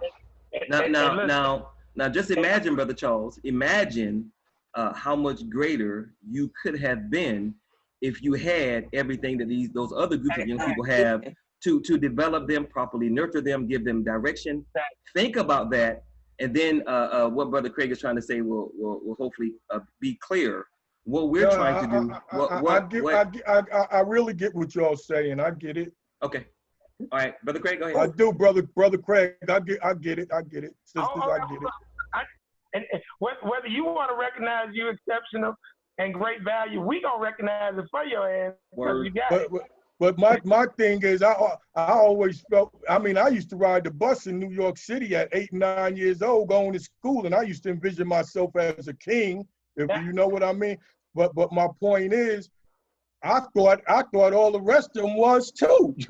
It ain't that I thought I was exceptional. I thought that everybody had that in them.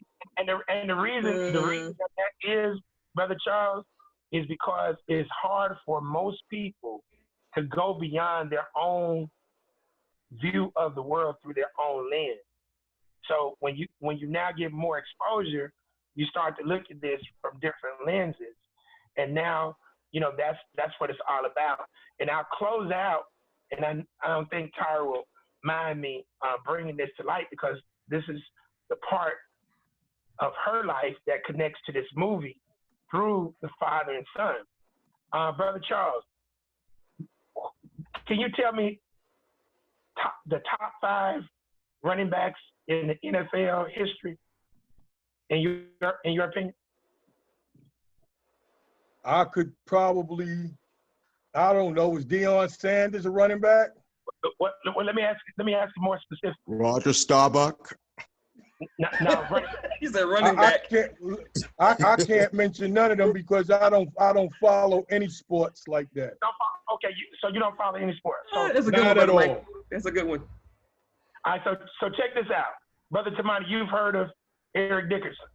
Yes, sir. I heard of him too. I heard of him.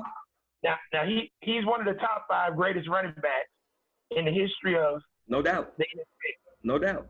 Okay, Eric Dickerson is my Queen Tyra's first cousin. Okay. All right. Now, her uncle, her dad's brother, is Eric Dickerson's father. Yeah.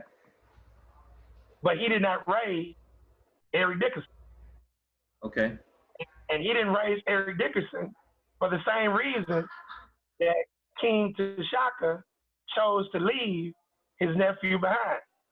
Because Tyra's grandfather did not want his son to get caught up with being a single dad at an early age. Okay. Follow me now. Because this is a cold-blooded thing. This is her life now. But it's her genealogy.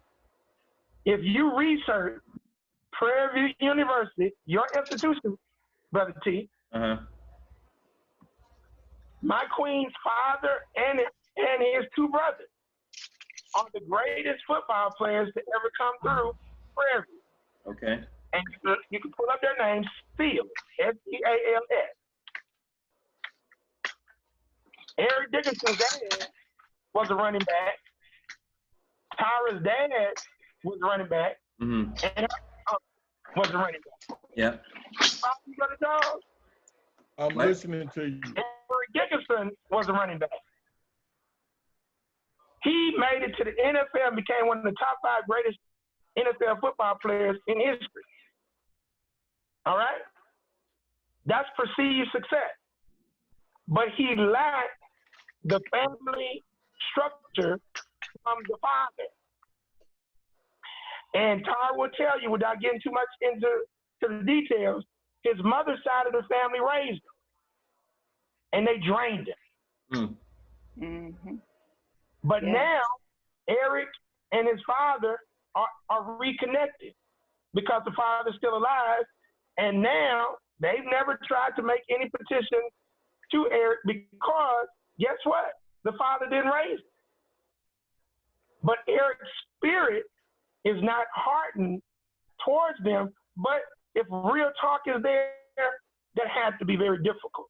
Yeah. But the father gave him some physical attributes that were used for him to become who he became. That's right. Yeah. So that's the part, the nature versus nurture piece. Yes, sir. There it is. Yeah. Okay. And so what I'm saying to you, brother, is if you think he's great now, what if he had been cultivated by the father? We don't know. He may not have become the Eric Dickerson. That's right. We know he would have been a great talent.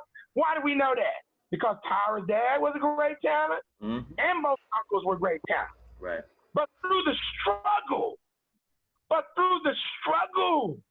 of not having the father, but probably having the stories about the father, through that struggle, he became who he became. And so now he's elevating more because he knows life is bigger than just what he's been told by his mother or his mother's people. And the same story goes for Shaquille O'Neal, because if you read his story, his dad was a star point guard at Seton Hall. So Shaquille O'Neal didn't just become Shaquille O'Neal, it was in his DNA. So a lot is given to you when a lot is not given to you, if you understand what I'm saying. I didn't hear the last sentence. What you say? A lot is given to children when a lot isn't given to children, if you understand what I'm saying. I got you. Sure, I understand what you're saying. Gotcha. So you were given a lot, even though a lot was taken from you and a lot was not given to you. So a lot is already in you. And that's what the BGN has to set up, because we know whether you look at yourself as exceptional, right? Your ass riding a bus in New York at the age of 8 or 9. We see God you. damn it, that alone makes your ass. We see you, brother. We see you. I got teenage boys that would be scared to get And on the you bus still right here. now. And you're still here. You're still here. Yeah. Your ass could have got snatched by the goddamn Zodiac killer up in that motherfucker. But your I hear you, bro. You just can never look at it like that, and your nature is humble, so you don't want to look at it from that standpoint, and that's a good thing about your personality and your character, and I applaud you for that. But we got to now elevate to now standardize a spiritual and cultural system that would incubate more Brother Charles, more Brother Tamanis, more Brother Mike, more Sister Taurus, more Sister Linda, more Sister Jatique, more Sister Veronica. And we have to do this in a very strategic way because they are connected with Greek letter organizations. They are connected with goddamn Masonic organizations. They are connected with different religious institutions.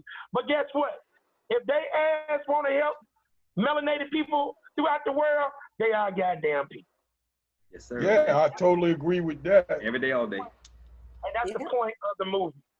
And I thank you guys for your time. But this is an epic movie. I hope you guys take the notes and go back and watch it really closely with your family.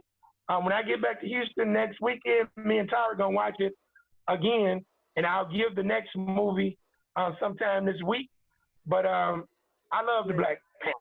Even if the crackers plagiarized it or, you know, or they really were inspired to celebrate the Black Panther Party for self-defense, I hope I've been able to give some historical context to this movie and the history of it. Brother Craig, I have a question for you. Yeah. How do you, if you have any movies that you want to recommend, how do you get those movies to you? Shit, just send them to me. You got my direct line. Okay. Yeah. I'm open for anything, and people have already made suggestions. This was one of the suggestions that had come out a few weeks ago, so I'm always open to that. And I try to, you know, the first few movies, since we're in the coronavirus thing, I wanted us to really get to understanding the matrix and the system that we're confronting. And this still dealt with the matrix now. Because part of the reason they wanted to hide in plain sight was because of what? The goddamn matrix. Yeah, no doubt. And so anything that you want to recommend, just hit me up, inbox me, call me on. No, man. Okay, thank you. Does anybody else have a question for Brother Craig? And I love your page, by the way. Thank you. That BT in Boston is banging. Thank you. All right, no other questions? No. All right, cool. Okay, so everybody just keep in mind that like Brother Craig said initially, well, not initially, but as he said in the midst of, he's not just doing this just because. He's not doing this because it was a great movie and we want to talk about the movie. Every single thing we do is about bringing our people together so that we can find the right people to make sure that if the young Brother Charleses of the world are on their own at 12, then they are not on their own at 12. We want to make sure that we identify the genius of all our children and we put them in an environment that's going to nurture them to become who they're supposed to be. The spirit of all of our greatest leaders are still being born every day in America, every day. But they exist in hostile environments, which means they will never become what they're supposed to become. And if we as adults, if we know that, and we're not doing every single thing we can to go get those children, then we're failing ourselves, our ancestors, those children, and every generation of Black child to follow. We have a very, very, very heavy burden. We got a lot of work to do, but we've already been through the fire. We've already been tested, but the only thing that can stop us is us. We simply need to decide not to be stopped. So with that, thank you guys again for being here. I sincerely appreciate it. Always remember two things. No one can do everything, but if everyone does something, everything will get done. And absolutely, always remember that nothing is more sacred than the liberation and salvation of Black people.